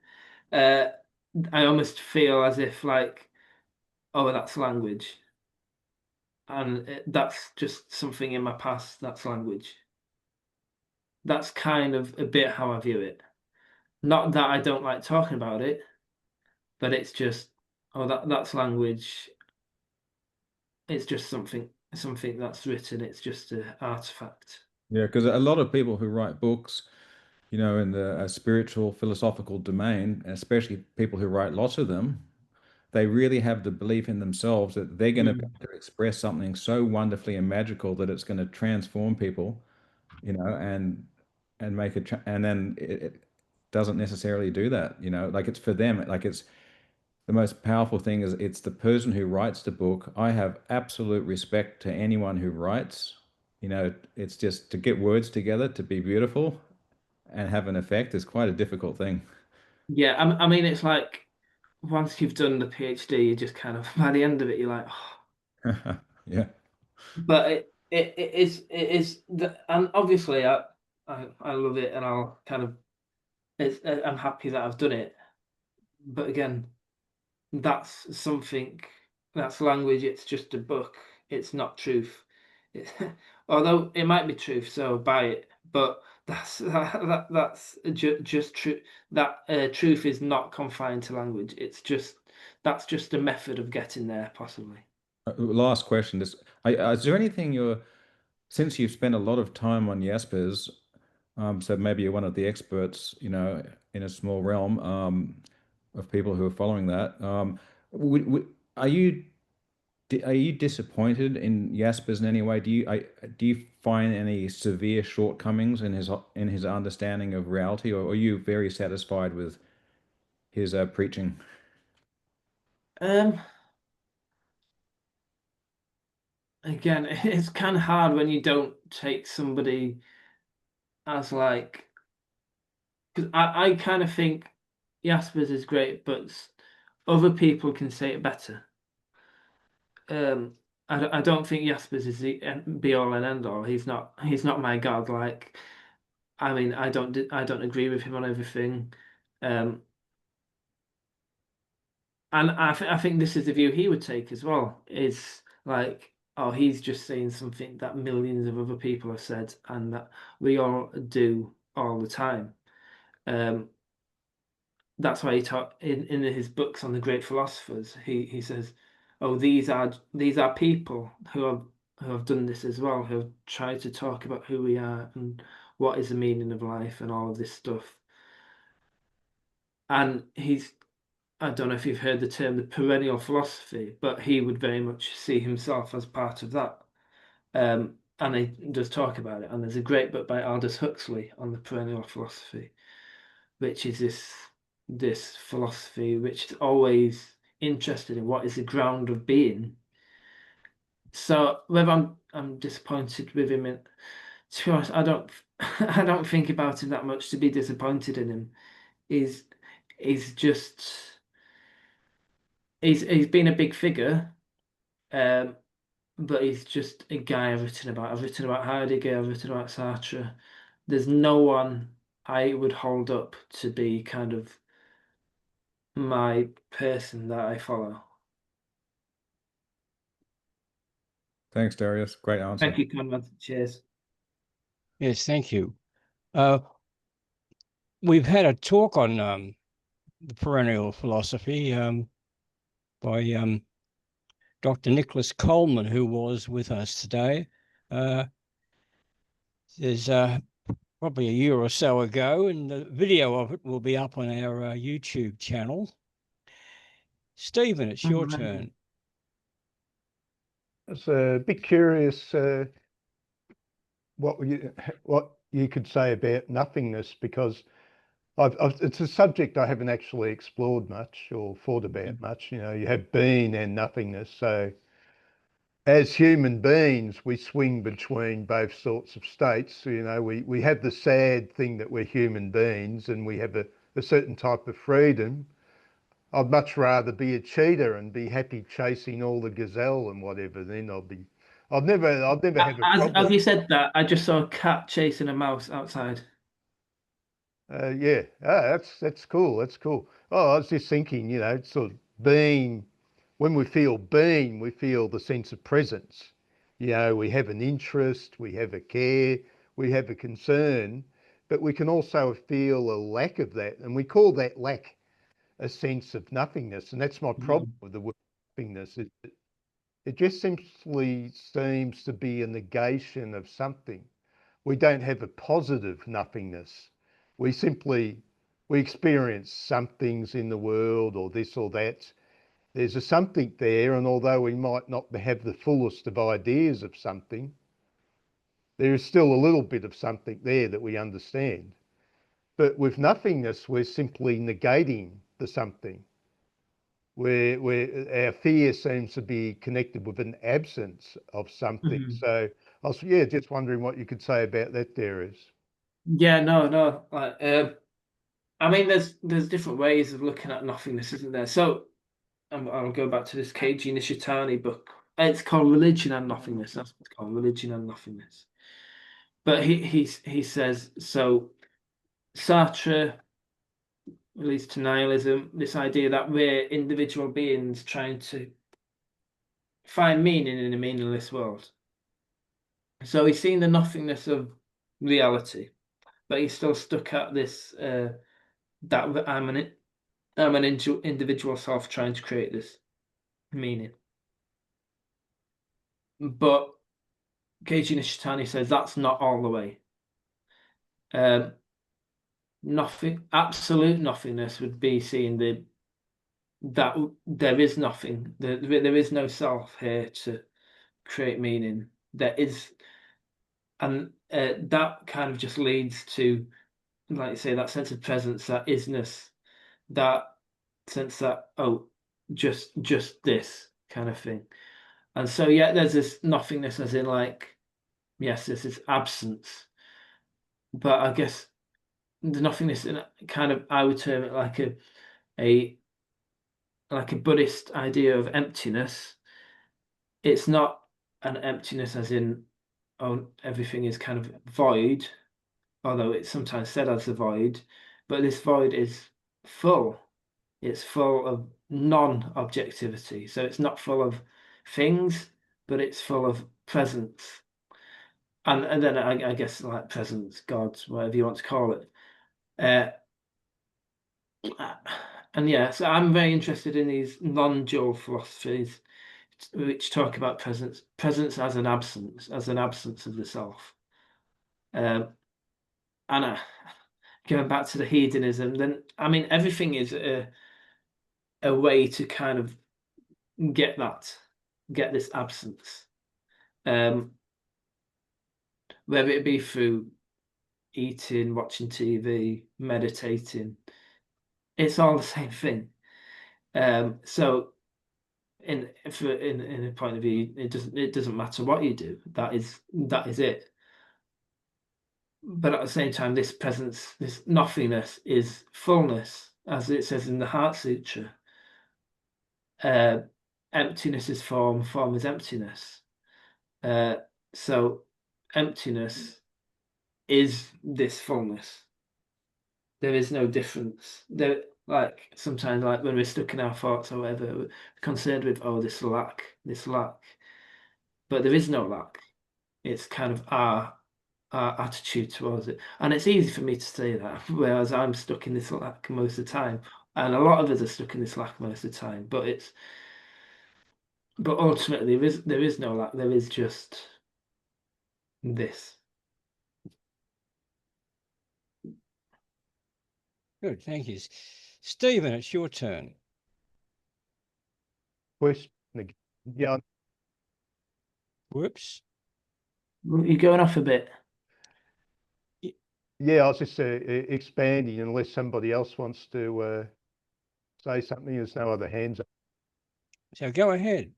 Oh, well, I'm going to say that, well, this whole trick of negation, I think Goethe explored it very deeply. His whole Faust was about the idea of negation. And, you know, the trick which consumes the modern person is this idea, oh, you know, that standard, or hold up Hellenism as the evil standard, and they go, I'm not a Nazi. Your microphone's cutting out, Stephen. Microphone keeps cutting off, yeah. We didn't hear the end of what you had to say. Can't hear anything now. Oh. Oh, there you go. Nah, it's cutting off. Oh, well, Oh, well, that's better when you said, oh, well. Oh, you heard it? Yes, yeah, there we yes, go. yes. Yeah. Okay, yeah, I was just going to say that this whole game that's been played, I'm not a Nazi, therefore I'm good, or I'm not a Stalinist, therefore I'm good. I'm with Trotsky, therefore I'm good. It's inauthentic. It's an inauthentic game. It's, you know, it's a negative goodness, so to speak. And it's so obviously an inauthentic game that's being played today, and one wonders why it is being played. Thank you. No, I actually totally agree with that. I used to be present at like marches, as I said, and then you realise, well, there are people here on these marches. I don't agree with anything. So yeah, it is a game. It is a game. I mean, I guess life's a game, but again, it's another form of objectivity, isn't it? It's trying to identify yourself as something. Yeah, it's again, like, yeah, I know, I agree. It's I mean, I guess, but people have always played that game, and you're right. Like, who's like, you look back, you say, oh, if I had this thought then, who would fight the Nazis? And it's like, no, you probably would fight the Nazis, but at the same time, it's like, and I'm not getting into any conversation about that, but it's kind of, there's many reasons why wars are fought, and they're not all for this positive good against evil kind of, like, if you look back in history, things aren't as, I'm not going to say as clear cut, because obviously the Nazis are bad, right? That's not a question, but it's like the thing, like the reasons why maybe the UK went for war, towards war, is not like this. Anyway, I'm leaving that. I'm leaving that. So why Thank is you this? very much, leaving- Tim. All right, thanks, Stephen. Les, it's your turn. Oh, thanks. Hey, Les. Darius, hi. I wanted to ask you what you thought, whether you thought that a Jaspers type metaphysics philosophy, his transcendence philosophy about, subject object dissolves, there's no substantive I, the core part of that, whether an ordinary human being like you and I and the rest of us here have to accept, I know you don't like the word belief, but actually have to accept in some kind of way the truth of that transcendence philosophy to live a life of best value, the best life you can live, a life of meaning and purpose, whether that's possible for someone who doesn't buy into the Jaspers type metaphysics. I'm thinking here in particular of, say, a naturalist, a person who thinks there is, substantive I, and that there is a distinction between object and subject. There are substantive people in the world who perceive things that are outside of themselves. So an ordinary naturalist philosophy, whether that kind of person, as an example, could live a fully meaningful, purposeful, the best kind of life that they could live without buying into the Jaspers type metaphysics. Yeah. Like, I mean, again, I'm not judging anybody on anything. I've like, uh, I I feel like kind of everybody is an individual and everybody experiences the world in whatever way. And this kind of language, I'm not saying it's kind of, it's not a belief system. Nobody's got to believe in anything. I mean, I don't believe in, like, yeah, it's not about beliefs. It's about just the way the world is. And this, it's not a belief system. It's what it's getting down to is an experience, and it's not an extravagant experience. It's this non-dual experience which is available to anybody at any time. That, I mean, it's just the nature of the mind. That's how it is. I mean, I'm not going to say I live totally from it, but it's when people say if they have it, it's just clear. It's obvious that that's the way consciousness is at all points. But yes, I'm not saying that you can live. I guess it's not something you live by, because it's not necessarily something you can structure your life around in terms of creating meaning or something. It's because in a very real sense, it's a realization that there is no meaning. But that's not a nihilistic thing. It's like, oh wow, there is no meaning. This is it. There's nothing to create. This is it. But yeah, of course, like, people can live meaningful and purposeful lives. Again, that's their creation of meaning. Like, I guess there is that still. And the more I kind of go about it, it's like, you do have to live your life as well. There's like, yes, there's this absolute emptiness, which is the most amazing thing, but you do stuff from that. It's not, that's not that, and that's, oh wow, that's over with. You've got to live your life. And that's the existentialism part of Jaspers. Yeah, I mean the existentialism part would be just what is existence itself, I guess. I mean, he wouldn't he wouldn't like the term existential. Apart from Sandra, I don't know anyone who likes the term existentialist. Right. Okay. No, thank you very much, Darius. Yes, guys. Thank you. Conrad, go ahead. Yeah, thanks again. Just this a point to what the discussion was earlier. Now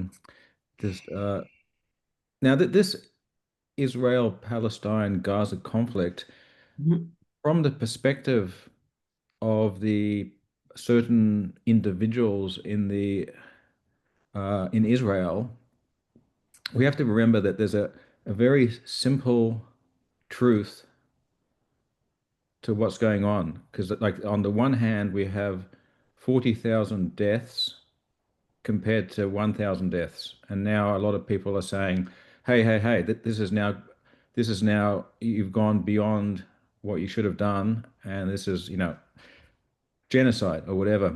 But then, so there's a different perspective on this, which is the history of mankind, which is the word deterrence. And what happened with Israel is they, on an existential level, to use that word in a different way, realized that all their neighbors realized they were very, very vulnerable. And they had two choices.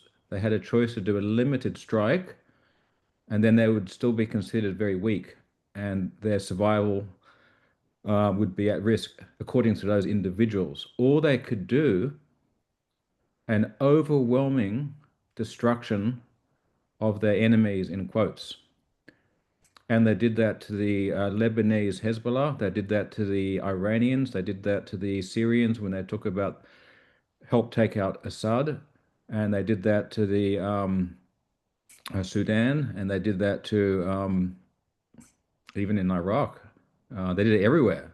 And this tiny little country, around 10 million people, and they realized they had to establish deterrence on the most severe level imaginable, because they thought that in the future, no one's going to dare to attack them again when they realize the consequences. And that's why Donald Trump said to Khomeini, Ayatollah Khomeini, he said, I know your address, but it's okay. We're not coming after you. And so the same thing is what Trump did with those B-2 bombers that went on that 30-hour flight to take out those nuclear sites. This was all about deterrence. And we have to remember, before the media and newspapers, throughout history, if anyone threatened you, you immediately destroy them and kill them. I'm not talking, and this gets into the question about right and wrong and morals and these questions, but throughout history, if you were a big, powerful person and your neighbor threatened you, you immediately kill everyone. Or what you basically do is you say, unconditional surrender, yes or no, and then you act. So these are very, very, very difficult questions. And we live in a media world where it's all about visuals, children dying. And here I'm not defending either side. I'm just saying how different people are perceiving this. The Israeli people felt very, very, very, very threatened, and they realized they have to do something so destructive that no one ever dares to attack them ever again for the next century. And they proved that every country around them can be destroyed instantly. And they had to have very, very strong friendships with the United States to help them. So your question, just to bring it back to you, Darius, when you were talking about this question of meaning and no meaning, you're right. On the absolute level, there is no meaning. There's different levels of meaning, and there's different levels of meaning for different individuals.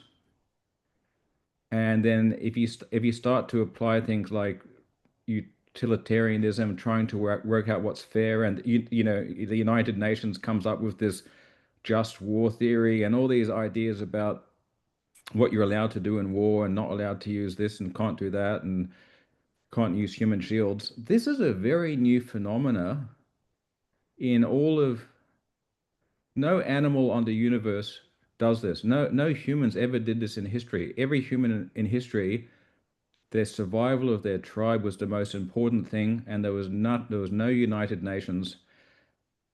And if you were threatened, you had to get rid of that threat, or your species, your tribe would end. So, how do you, me having said all that these individuals in Israel were very concerned about,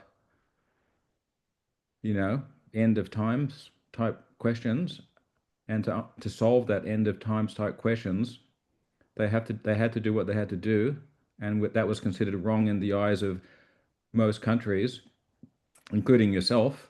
And there's different people thinking differently. So what's your thoughts on everything I just said, which is only to do with meaning, and yet there's no meaning? How can that be reconciled? Well, that's the $100 question, isn't it? Only 100?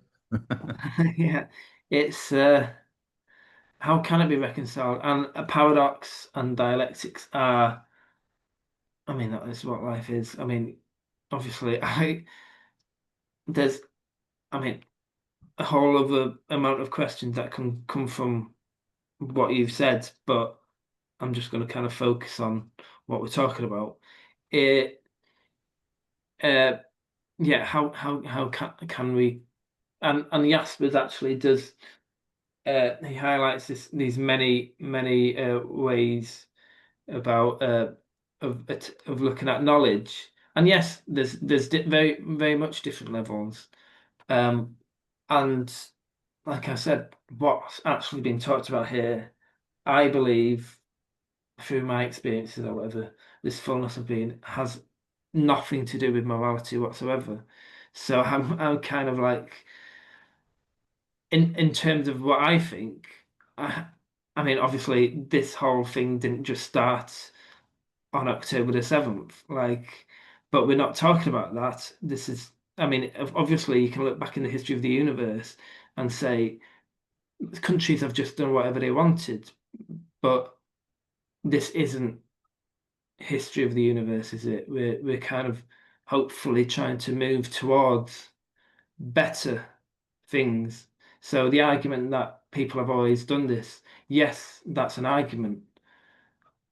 But whether, I mean, someone who doesn't believe in morality saying this is a difficult thing, but it's kind of like, do we then accept just because people have always done this that it's right, or that it's justified in any sense? Anyway, let's not talk about that. That's a whole other kettle of fish. But yeah, okay. Thank you, Conrad. Gulnas, it's your turn. I have a question, but I'll come from far a little bit. So we talked about good and bad. I think that duality problem might have a lot to do with the language problem. But more than that, maybe because we're social beings, that we are forced to be politically correct with each other for our survival, or to be able to coexist with each other. Yeah. That's why maybe the language issue comes. But then Ayn Rand called Kant evil of philosophy, because most probably it's his totalitarian look, the philosophy, extremely empirical, most probably. It's my thought on it. But for me, the real evil in philosophy and in literature are the romantics. And I think Nietzsche would agree with me. I heard it somewhere, romantics are the ones who forced ethics or mixed ethics with aesthetics, making or forcing people become extremely sympathetic and empathetic. And Nietzsche says it's a manipulation. It's a total manipulation of the weak. So maybe the good and bad problem comes from that issue. And the question is, I agree with social being thing, but I would more agree with Rousseau when he said we human beings are solitary animals. That going back again, individualism. I am a very strong individualist. I wish we talk more about individualism. And I think Jaspers also would agree, because transcendence, it's an extremely individualistic process, effort. It has nothing to do with the social. There is an influence, certainly, but it's very individualistic effort. Transcendence only can happen through individual effort. So as consciousness, by the way, consciousness is very individual, solipsistic. Yeah, no, I completely agree, to be honest. I guess the difference between this and solipsism would be, and it's not a huge difference, but it's saying, well, there actually isn't an individual self. There's just consciousness or just reality. But again, that's not a huge difference because we still need to kind of live in the world. But yeah, you're right. It's completely individualistic, and Jaspers talks a lot about communication, and communication is vitally important to live in the world. But he says even communication fails at some point. Even communication fails. Language always fails. In the end, you can't. Like transcendence is self-transcendent experience. Like you say, is very individualistic. It's like yes, it can show you that everybody has this same capacity, but it's like, oh, it's kind of the realization that there is nothing else other than your own consciousness. So yeah, I completely agree. It's very individualistic. And just to go back, yeah, the good and bad notion. I mean, that's duality, comes from language. Again, it's that same kind of issue. But again, what I'm saying, there's no good and bad in consciousness. There is nothing. It's just consciousness. Yeah, thank you. John, your turn. Yes, I just want to hear your views on Jaspers mentions there that you made of mysticism, of ineffability, and the I and the ground of being are one. These are very basic concepts. Now, some years ago, I was at a philosophy conference at Melbourne University. There's a lecture on Husserl's phenomenology, and the speaker there ended up feeling that the only way you could answer this issue is through a type of mysticism, a mystical apprehension of phenomena.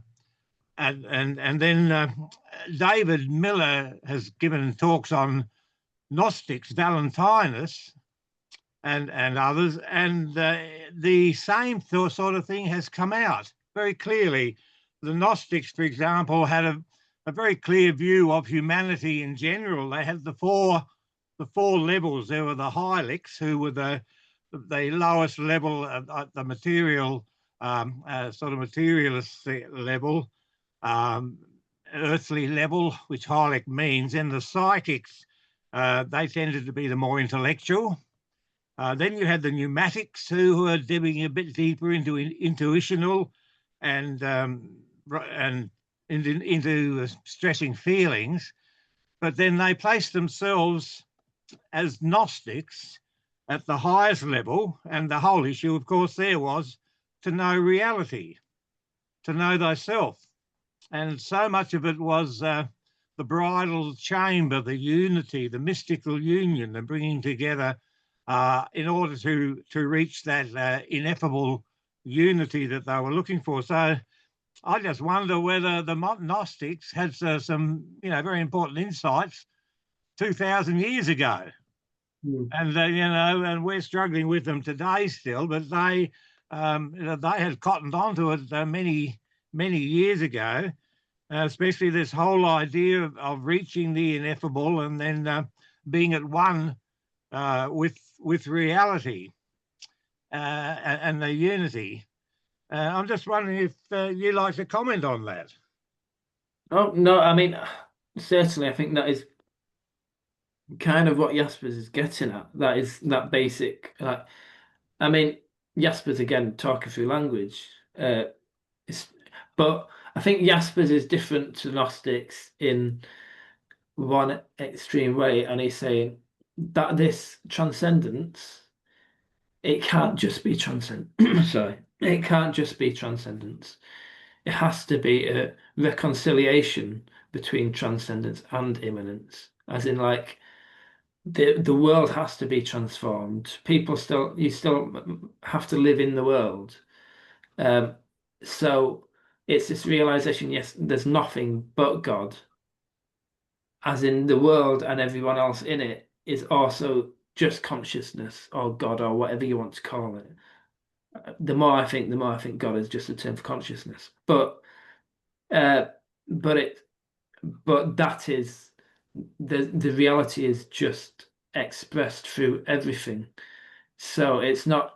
So Jaspers rejects this idea of going away from the world, because he says, no, it's through the world that we know transcendence. It's through the world that we experience it.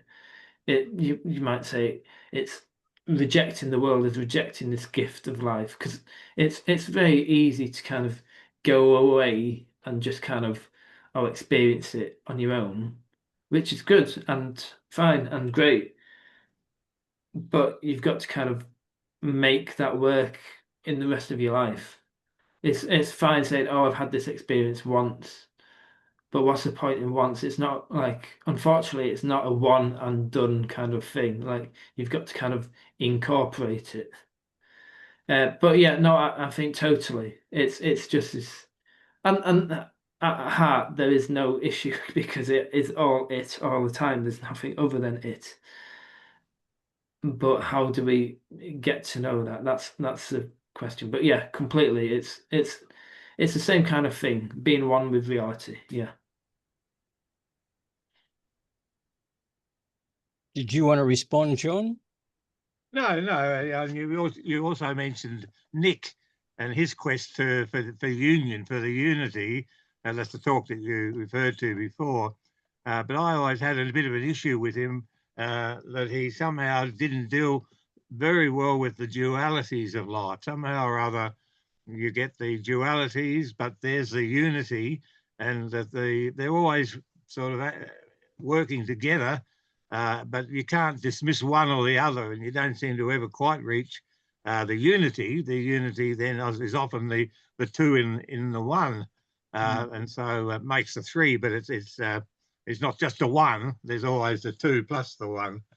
So that's quite it's been a puzzle for years, and I don't think Nick has still solved it anyway. That's just a comment. No, and that's why Jaspers criticizes Heidegger as well, because he sees Heidegger as trying to make it as something. Oh, we can complete this. It can be completed, and Jaspers sees in Heidegger, and especially his movement to Nazism, that kind of, oh, it can be completed through an ideology or something like that. That it can be completed in the world, that it's not a continuing process, that it's not timeless. Yeah, thank you. It's an ongoing sort of process. We can never say we've found it all. Yeah, it's like my Zen person.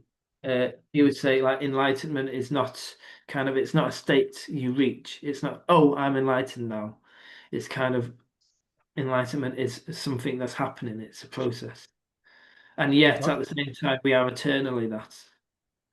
I think that's why so often the word quest comes in, because a quest is always an ongoing concern. Yeah. All right, brilliant. Would I just be able to take half a minute before the next? I just really need a wee. Yeah, sure. Go ahead. I'll just take this opportunity to remind everyone again that there's been a change in on the Existentialist Society website of the scheduled speaker for next month. That's Saturday, the 2nd of August. Dr. Meryl Kioski has had to postpone. She was going to talk on an introduction to phenomenology, but in her place, we've got Professor Stephen Lance Stoll speaking on the sociology of evil, and subtitled more or less Becoming Evil, How Ordinary People Commit Genocide and Mass Killings. So that's the Existentialist Society in 1 month. As I mentioned, the Existentialist Society itself on its meetup platform has weekly Zoom sessions featuring various other organisations, associated organisations.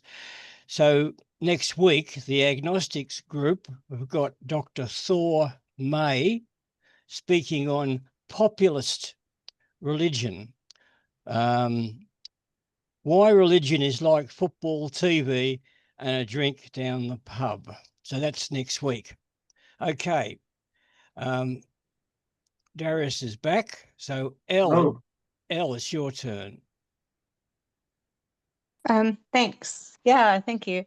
I did want to speak to what Conrad said. It was an idea I hadn't thought of, and I really appreciate that expansion, as well as the philosopher's challenge of looking at more than what's obvious. And I do, just off the top of my head, I wanted to say, Will was at a group that I was at where a guy was, oh dear, where a guy was talking about Israel not being genocide, not committing genocide. It was something else. And I think that guy was going to be invited to speak here, I hope, because it would add some different conversation level.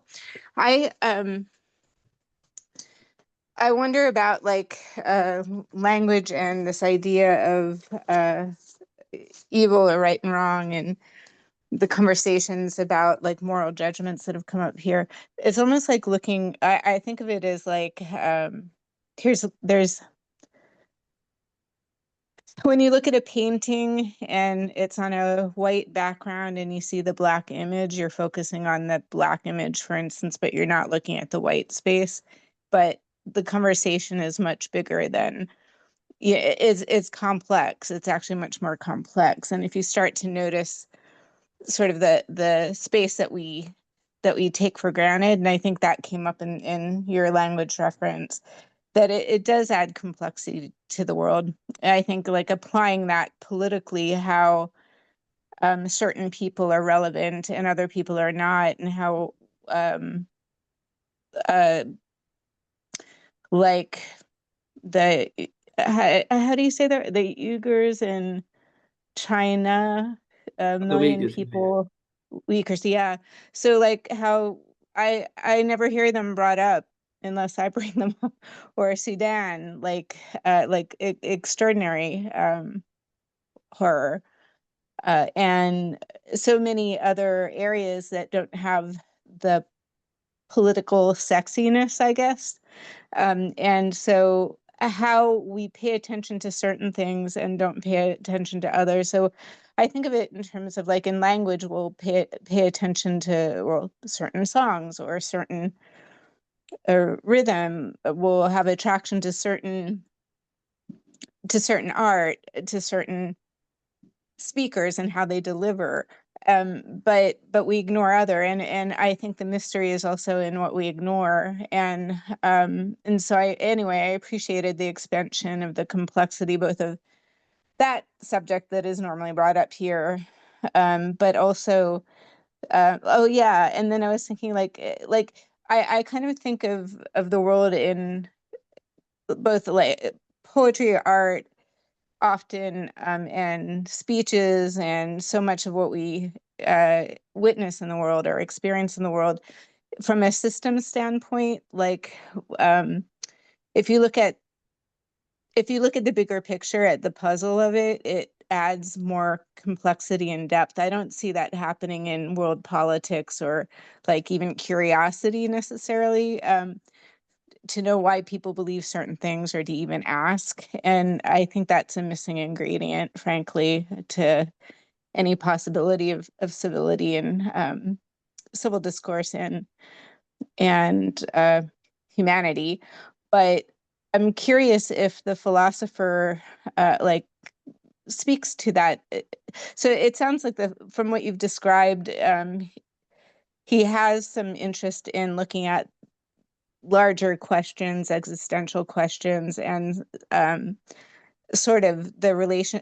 Is it true, like the relationship between different elements that may or automatically get ignored? I don't know if I'm expressing myself well right now, but if I made any sense whatsoever, if you have any comments, I welcome them. So yeah, so I think, well, I've actually kind of, I don't know why, but I almost steered away. Jaspers was, I've kind of focused on the core of Jaspers, but as I said, after 1945, he was very political, and all of his books are to do with politics. So he's got the question of German guilt. He's got one about man in the modern age. He's got one about the atomic bomb. So he's inherently political in himself, and I think he's very much of this, similar to you and probably most of us, that things are not just black and white. Yes, I can say that Israel has committed a genocide. However, what does that mean? And just because someone says one term, what does it mean?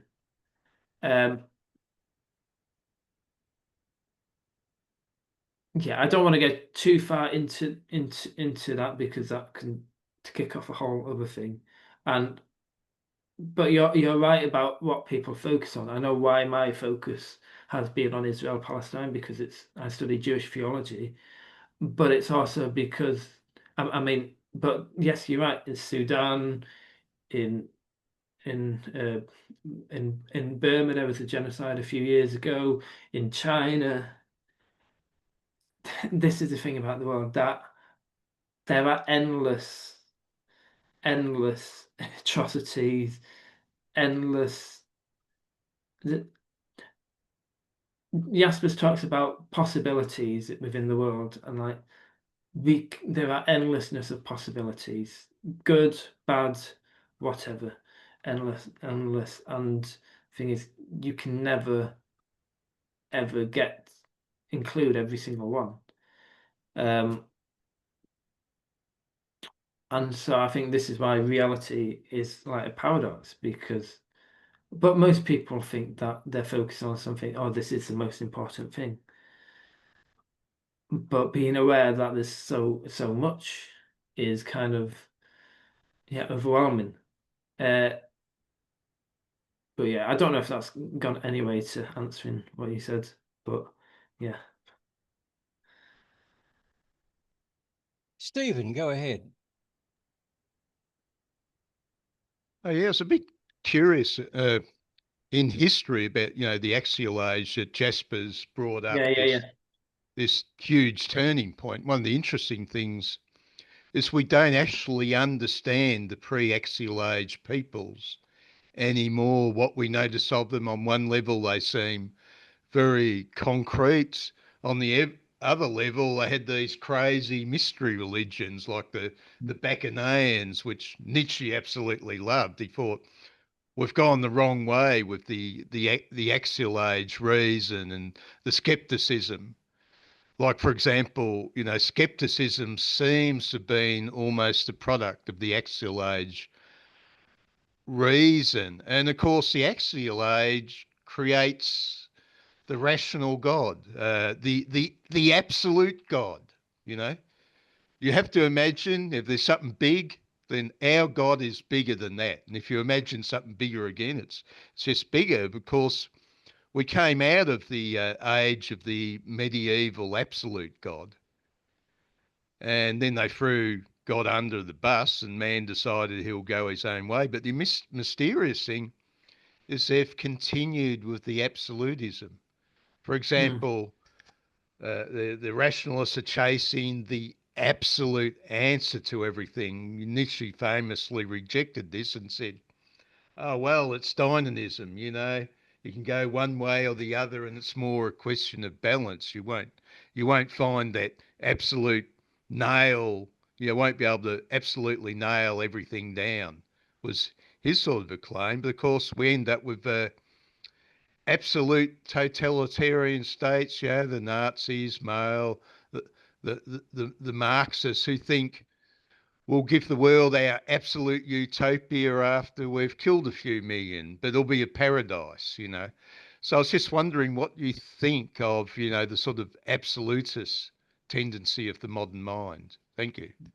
Yeah, no, I mean, again, that's what Jaspers is completely against, and like me, I think, this what he's trying to pull back in. He talks about reason. Reason is key to him, but reason is different to what is kind of taken to be reason in modern age. Like reason, as in like explaining everything away. Reason, no, for Jaspers, reason drives us to try and explain stuff, but then to drive even further beyond that, to realize that we can't explain it, to drive towards the ground of being. So reason for him, that's what rationality is about. So his philosophy is almost trying to reclaim that notion of reason from whatever scientism.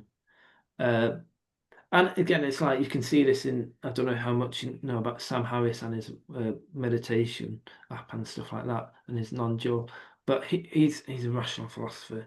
And there's a podcast he does called The Rational Mystic, because it's about using this reason to actually go beyond it. It's like, no, we can't explain really any of this stuff. Like the ultimate question is still a mystery and will always be a mystery. There is no explanation for it.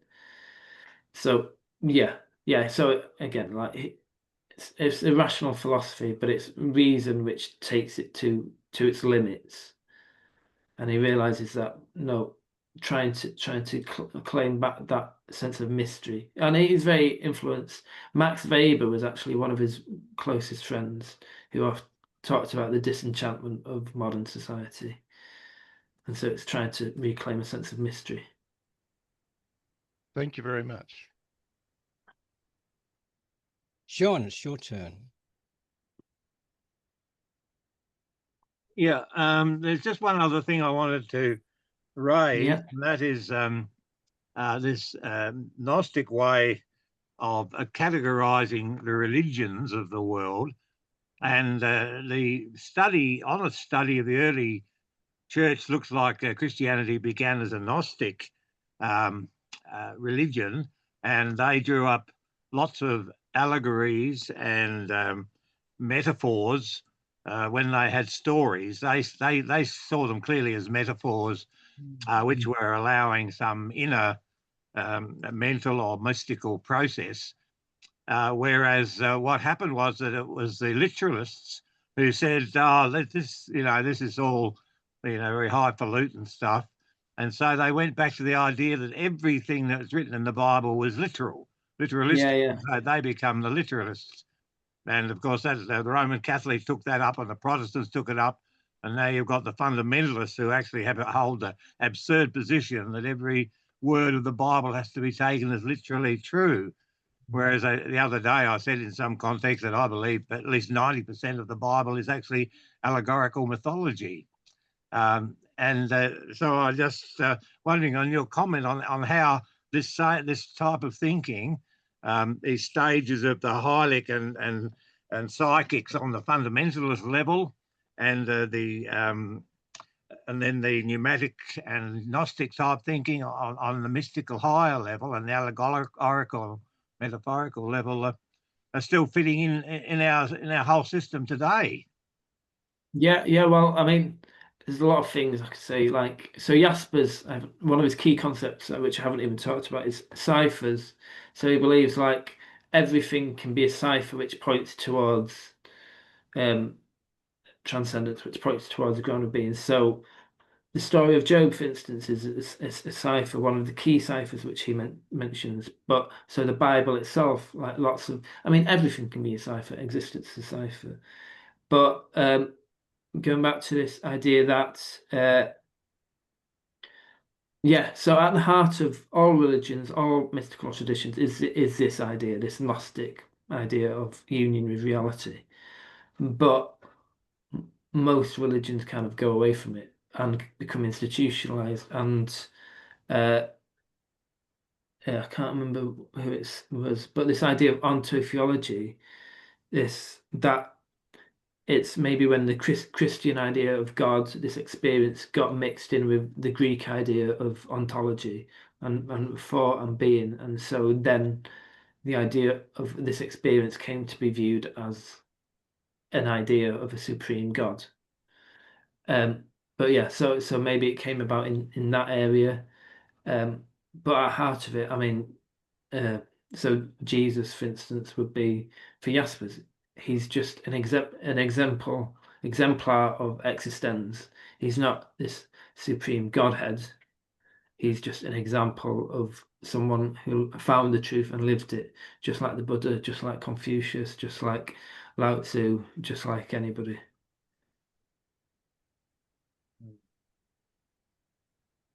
I guess this issue too will just continue on and on and on. Yeah. It'll never be resolved. No. Conrad, it's your turn. Yeah, thanks, David.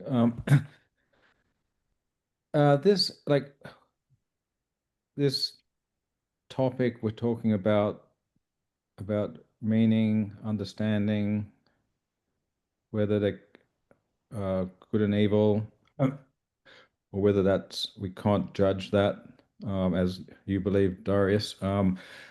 One thing that a lot of people, one of the most obvious things I'm going to say is that every individual thinks what they believe is correct. Otherwise, they wouldn't believe it.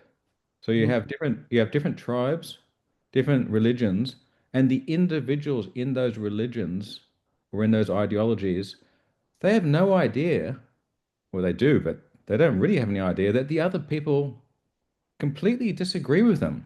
They have a different opinion on truth and religion and God and ethics and human relations and how society should be run. And the people in each party, the people say left and right wing and left wing, they don't quite realize that they only believe they are correct because they're living in their organism. They're living in themselves, and an individual in themselves is programmed that the minimum they have to do is believe in themselves and what they believe. If you cannot believe what you believe, you're finished. And so this is why people get very, very upset. The individuals get very upset with the other people in the other tribes because they're questioning their beliefs. In other words, those people are questioning my beliefs or your beliefs. And that's very dangerous because we need to be correct. We need to be right, in quotes, because that's programmed for survival. If we're wrong and we make mistakes, very, very, very quickly, those individuals are killed off and are dead, and their genes do not pass on. So one of the basics of what it means to be a living organism is you have to be correct, and you have to be always trying to ascertain what's correct and your genes are making you do that. And your genes make you very, very upset if other people think you're wrong, because that's very dangerous. I'm just wondering what you think about that, bringing it back to, once again, your ideas of philosophy, which is more Advaita, non-duality. How do you take into that, knowing the biological origins of people's opinions and beliefs?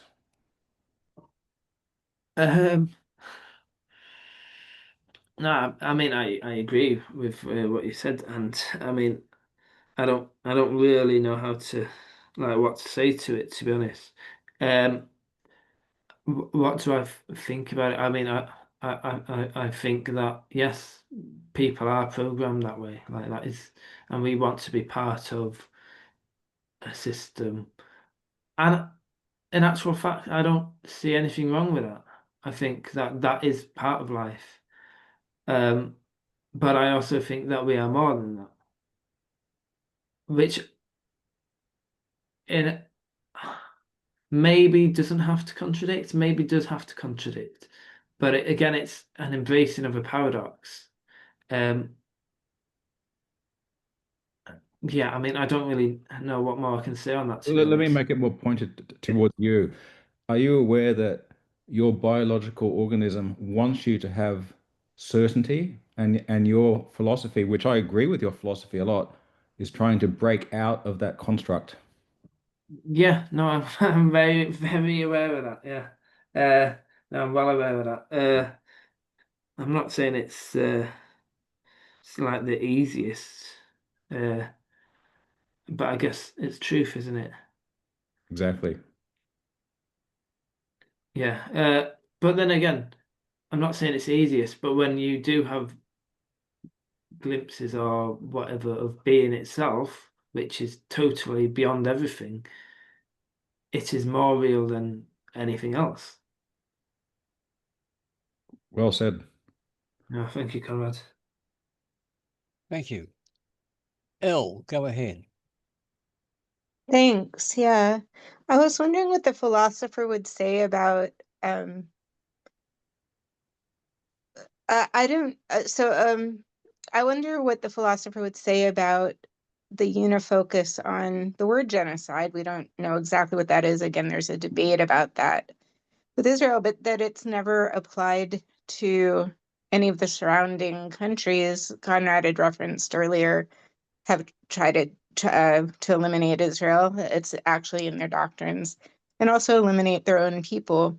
So there's so much violence going all over, and you see that distraction or the unifocus without there were these very brave Palestinians. They rarely protest because they know they'll get murdered. There's a long history of that, but they actually showed up to protest their own government, and this is very dangerous.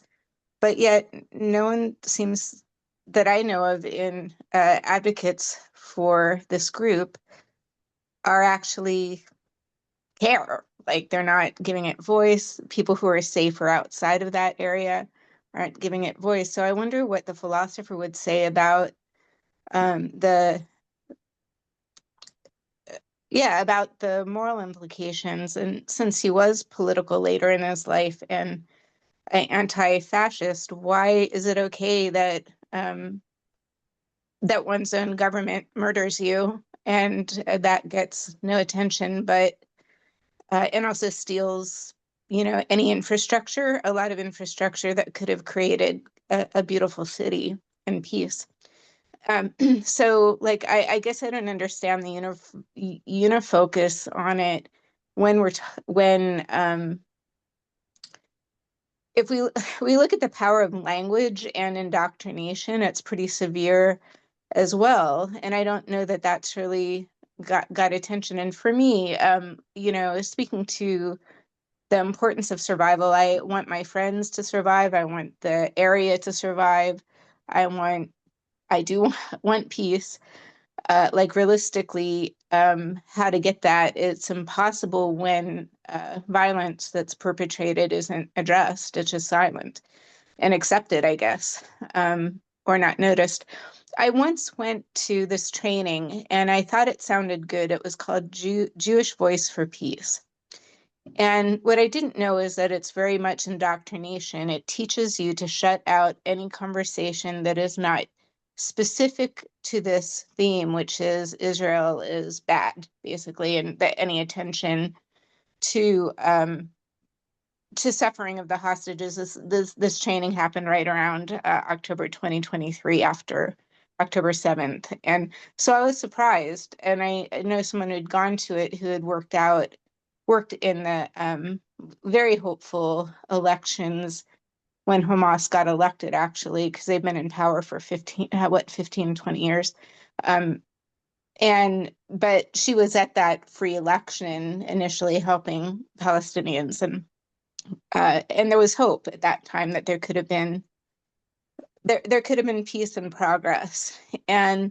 But what was interesting, though, is so our loved ones were murdered, and when she asked about that in this training early on, she was taken to a breakout room and told to basically shut up, or she'd be kicked out, and she'd be reported.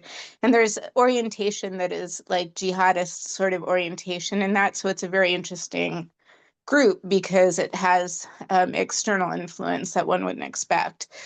But the main point is that there's just it's complicated enough that this messaging that is very promoted through many channels never really seems to get attention in terms of indoctrination and blindsiding, making people blind to many other stories that are happening, and including Palestinians themselves who protested the theft of food by Hamas and theft of material needed to run hospitals, like fuel, and how incredibly convenient it is for this particular area to get attention and none of the surrounding Arab countries causing suffering for their own people, and also not helping Palestine. They benefit from the destruction in this narrative. And so I guess I'm saying that because it's like the white background and the black picture, we're focusing on one part of the painting, but not the complexity of it that would need to be understood. Now, for me, survival is also important. Like I'm happy to say one thing with public health, say in COVID, is they never said, this is what we know for now, and we'll have to change the conversation when we get more information. Instead, it was just very kind of black and white. Stay 6 feet apart. Never mind that it's an aerosol spread and you'll get sick 200 feet away, depending on the HVAC, right? But that there was never a curiosity and a humbleness, I guess, about knowledge. And I think that's true in the situation about, quote, genocide. I think it's true in the situation about public health degradation. And then, people are complaining a lot about Trump, but there's really no question about the bigger pictures too that are, part of the conversation. And I think maybe if the philosopher can tell us just to be curious, if that's one of the messages, maybe that can lead to better understanding. I would rather be wrong and learn so that I can survive. For instance, I always had to get more information, and I went out of the US to get it, to go to better public health systems, because my survival is important and the survival of my community. So in this case, I couldn't afford to just feel like I'm right. I really needed information, and luckily there's been enough cooperation for that. But anyway, I was just thinking, if since he's anti-authoritarianism, then that questioning of authority is really critical, I would think, too. But how little it happens, it seems. So we don't even know to question sometimes. So I don't know, for what that's worth. Thanks. Well, thank you, Al. Yeah, I would say that questioning of authority is crucial. But I mean, I would say that's of all authority, not just maybe obviously the Hamas or whatever need questioning, but Zionism as a construct also needs questioning. But I take all that on board. Thank you. Oh, Darius, there's been a query about your book. Has it been published yet? So it hasn't been published yet, no. I actually emailed them this week to find out what was going on. They said, well, it's in production phase and they're just checking that everything fits with the guidelines and everything. And then, yeah, hopefully it'll be published towards the end of the year. I'm not quite sure when the schedule is, but it'll be called The Mystical Philosophy of Karl Jaspers.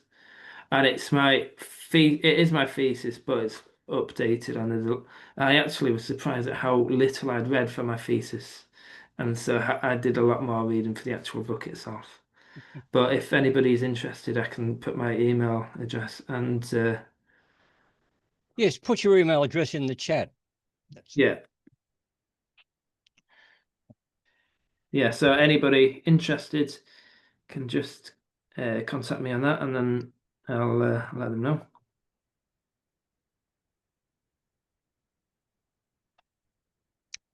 Yeah, good. Now, it looks like no one else wants to make a comment or ask a question. That's all right. We've been here for 3 hours. Yeah. Thank you for staying the distance. Yes. Yes. We asked Will to announce the Zoom session that's following this one for those participants who want to continue on. Go ahead, Will. Oh, thanks, David. Yeah, Darius is welcome to join us, but he's been up since 5 a.m., so I guess he might be fading somewhat. We just have an after discussion, probably follow on from this, just kick things around a little bit less formally. Sometimes I show a video from a series called Closer to Truth. I'm not sure if you're familiar with it, Darius, with the guy who Oh, yes. No, I think I have You know it? actually. Yeah. I think I have seen it. Yeah, he's been obsessed since he was a child with why is there something rather than nothing, and he interviews physicists and philosophers and all manner of people about that, that and the mystery of consciousness as well is another one that he often. So sometimes I'll just play a 10-minute clip from that. Yeah. And then we all just have a chat about it. So that's the meeting later. So thanks, David. And that starts at 1:15 in about an hour and a half's time. Thanks. Unfortunately, I won't be able to join because I have to do a meeting like throughout the day for examiner marking, which is going to be very exciting. Fully understand. Thank you very much for today. It was excellent. Always, thank you. Well, always, thank you all. And Will, have you put the link to the follow-on discussion? Yeah, I'll do it. Thanks, David. Yeah. Now, Les Allen has got his hand up. Go ahead, Les. Oh, thanks, David. I wasn't going to ask this question because it's more of a probably probing philosophical question that people aren't particularly interested in. I know we've done this question to death in Will's after hours sessions. So because no one else is talking, please indulge me. So Darius, the argument that Karl Jaspers uses for why there isn't a substantive I, why there is no I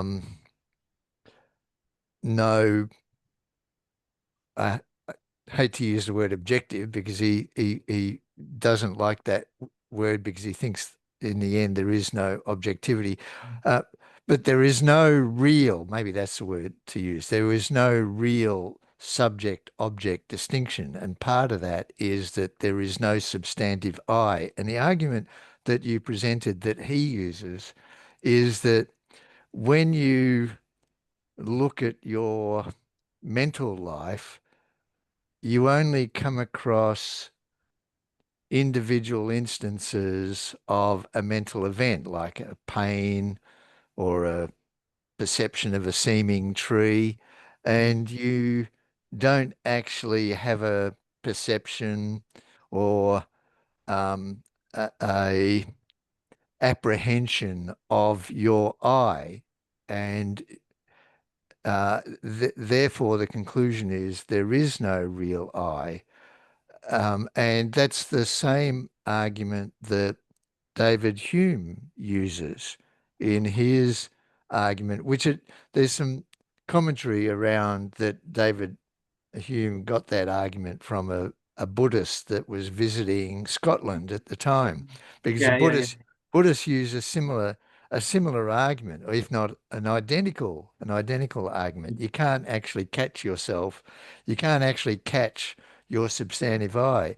And my thought well, one is, have I accurately captured Jaspers' argument? And assuming that I have, the problem I have with the argument is, look, let me use this analogy that, say you're looking at a soccer ball and all you can do is apprehend one aspect of the soccer ball at any one time, like the top view or the bottom view or the side view, if there well, if there is a side to a soccer ball, or seen under red light or seen under white light. All you do is apprehend particular aspects of the soccer ball. Therefore, so the argument goes, there is no substantive soccer ball. All you have is particular aspects of the soccer ball. Therefore, there is no soccer ball. And actually, it's the argument that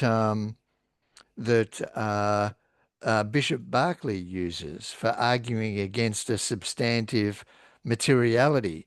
That's his argument he uses against substance. So it's interesting um, because Bishop Berkeley uses exactly the same form of argument to deny substance, and David Hume uses the exact same of argument to deny a substantive mind or a substantive I. So it's the same form of argument. But thinking about Jaspers and David Hume's use of it, the analogy I have of the soccer ball, my conclusion there is that we all recognize just because you don't see every aspect of the soccer ball all at once, you can only see this aspect or that aspect. We don't ordinarily conclude, therefore, there is no substantive soccer ball. Yes, there is a substantive soccer ball, even though we only see one aspect of it. And actually, it's our belief that there is a substantive soccer ball more than just this view or that view. There is a soccer ball that exists independently of our viewing of it that actually explains to us how we can have different apprehensions of it. It explains to us why it looks dark why it looks red in a red light, or why it looks small when we look from a long distance. We explain our different apprehensions of the soccer ball in terms of there being a substantive soccer ball that exists independently of us. So I think it's the same way that I think we need to look at the mind, that there is a substantive mind, there is a substantive I, and it's that substantive I that explains why it is that I feel pain when I drop something on my foot, or when I fall in love, when I see a beautiful woman, and so on. That there's a coherence to all of these disparate perceptions of our mental life, that they're all explainable in terms of what we call the mind or the ego, or if you want to call it the soul. So that's my thought about Jasper's argument there. Yeah, no.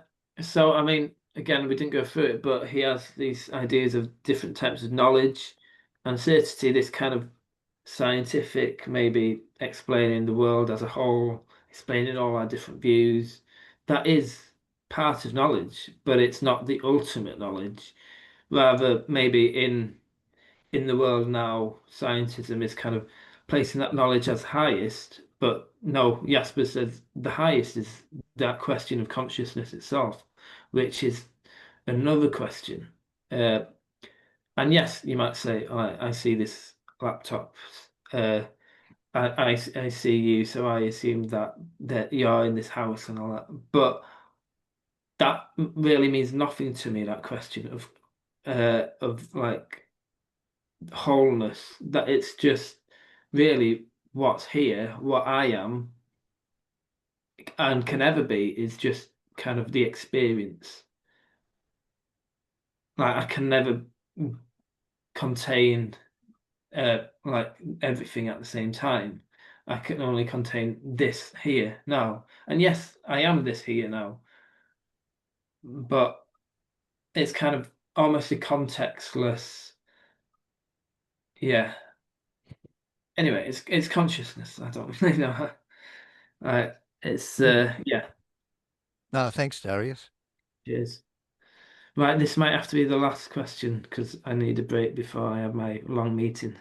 Yeah, fair enough. Conrad, go ahead. Okay, just to follow on from Les, not you don't necessarily have to answer it, Darius. Maybe Les will answer it, or no one needs to. This whole question about the soccer ball and your theory about it, like, it doesn't really matter. We're talking about we're living in a universe which is possibly living in other universes, and we seem to be quite concerned about the individual, this particular species on this planet having an idea and an evaluation of a soccer ball or a rock or something.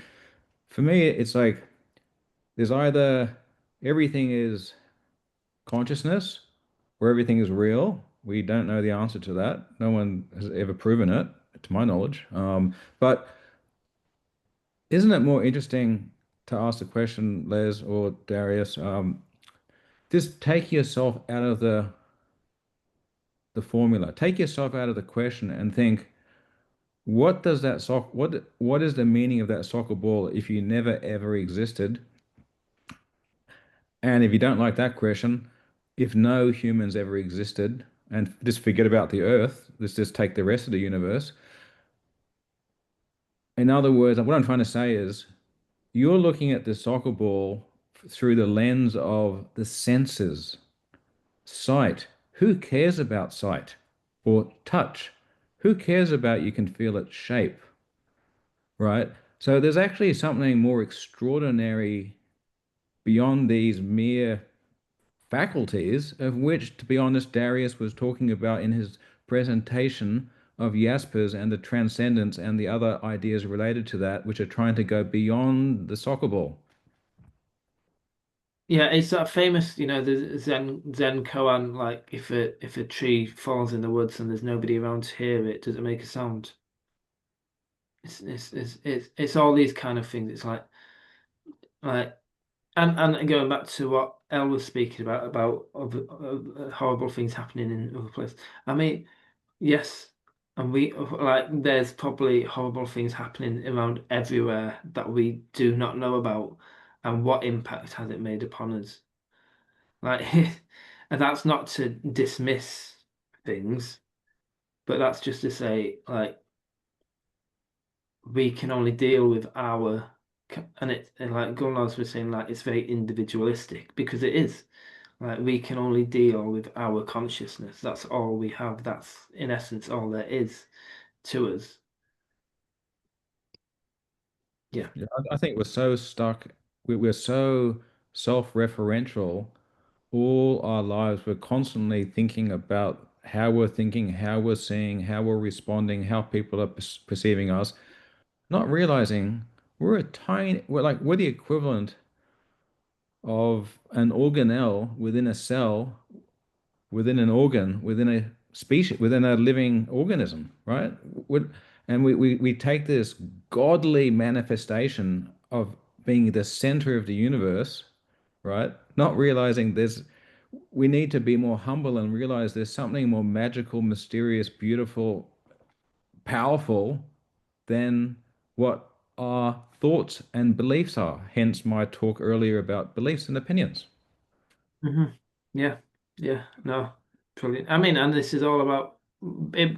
That's why I say it's different to solipsism because I think solipsism sometimes is like, oh, it's just the self that matters. Whereas this is like, it's not the self that matters. It's just being. Yeah. Because like when you actually experience something, right? Pure experience of your loving partner, of walking in a forest, they're real things. And then later on down the track, we end up meeting a friend and having a philosophical discussion using language and ideas, trying to capture that in a box, a message in a bottle, right? Yeah. It's not possible. Yeah. Yeah. No, I agree with exactly what you're saying, Conrad.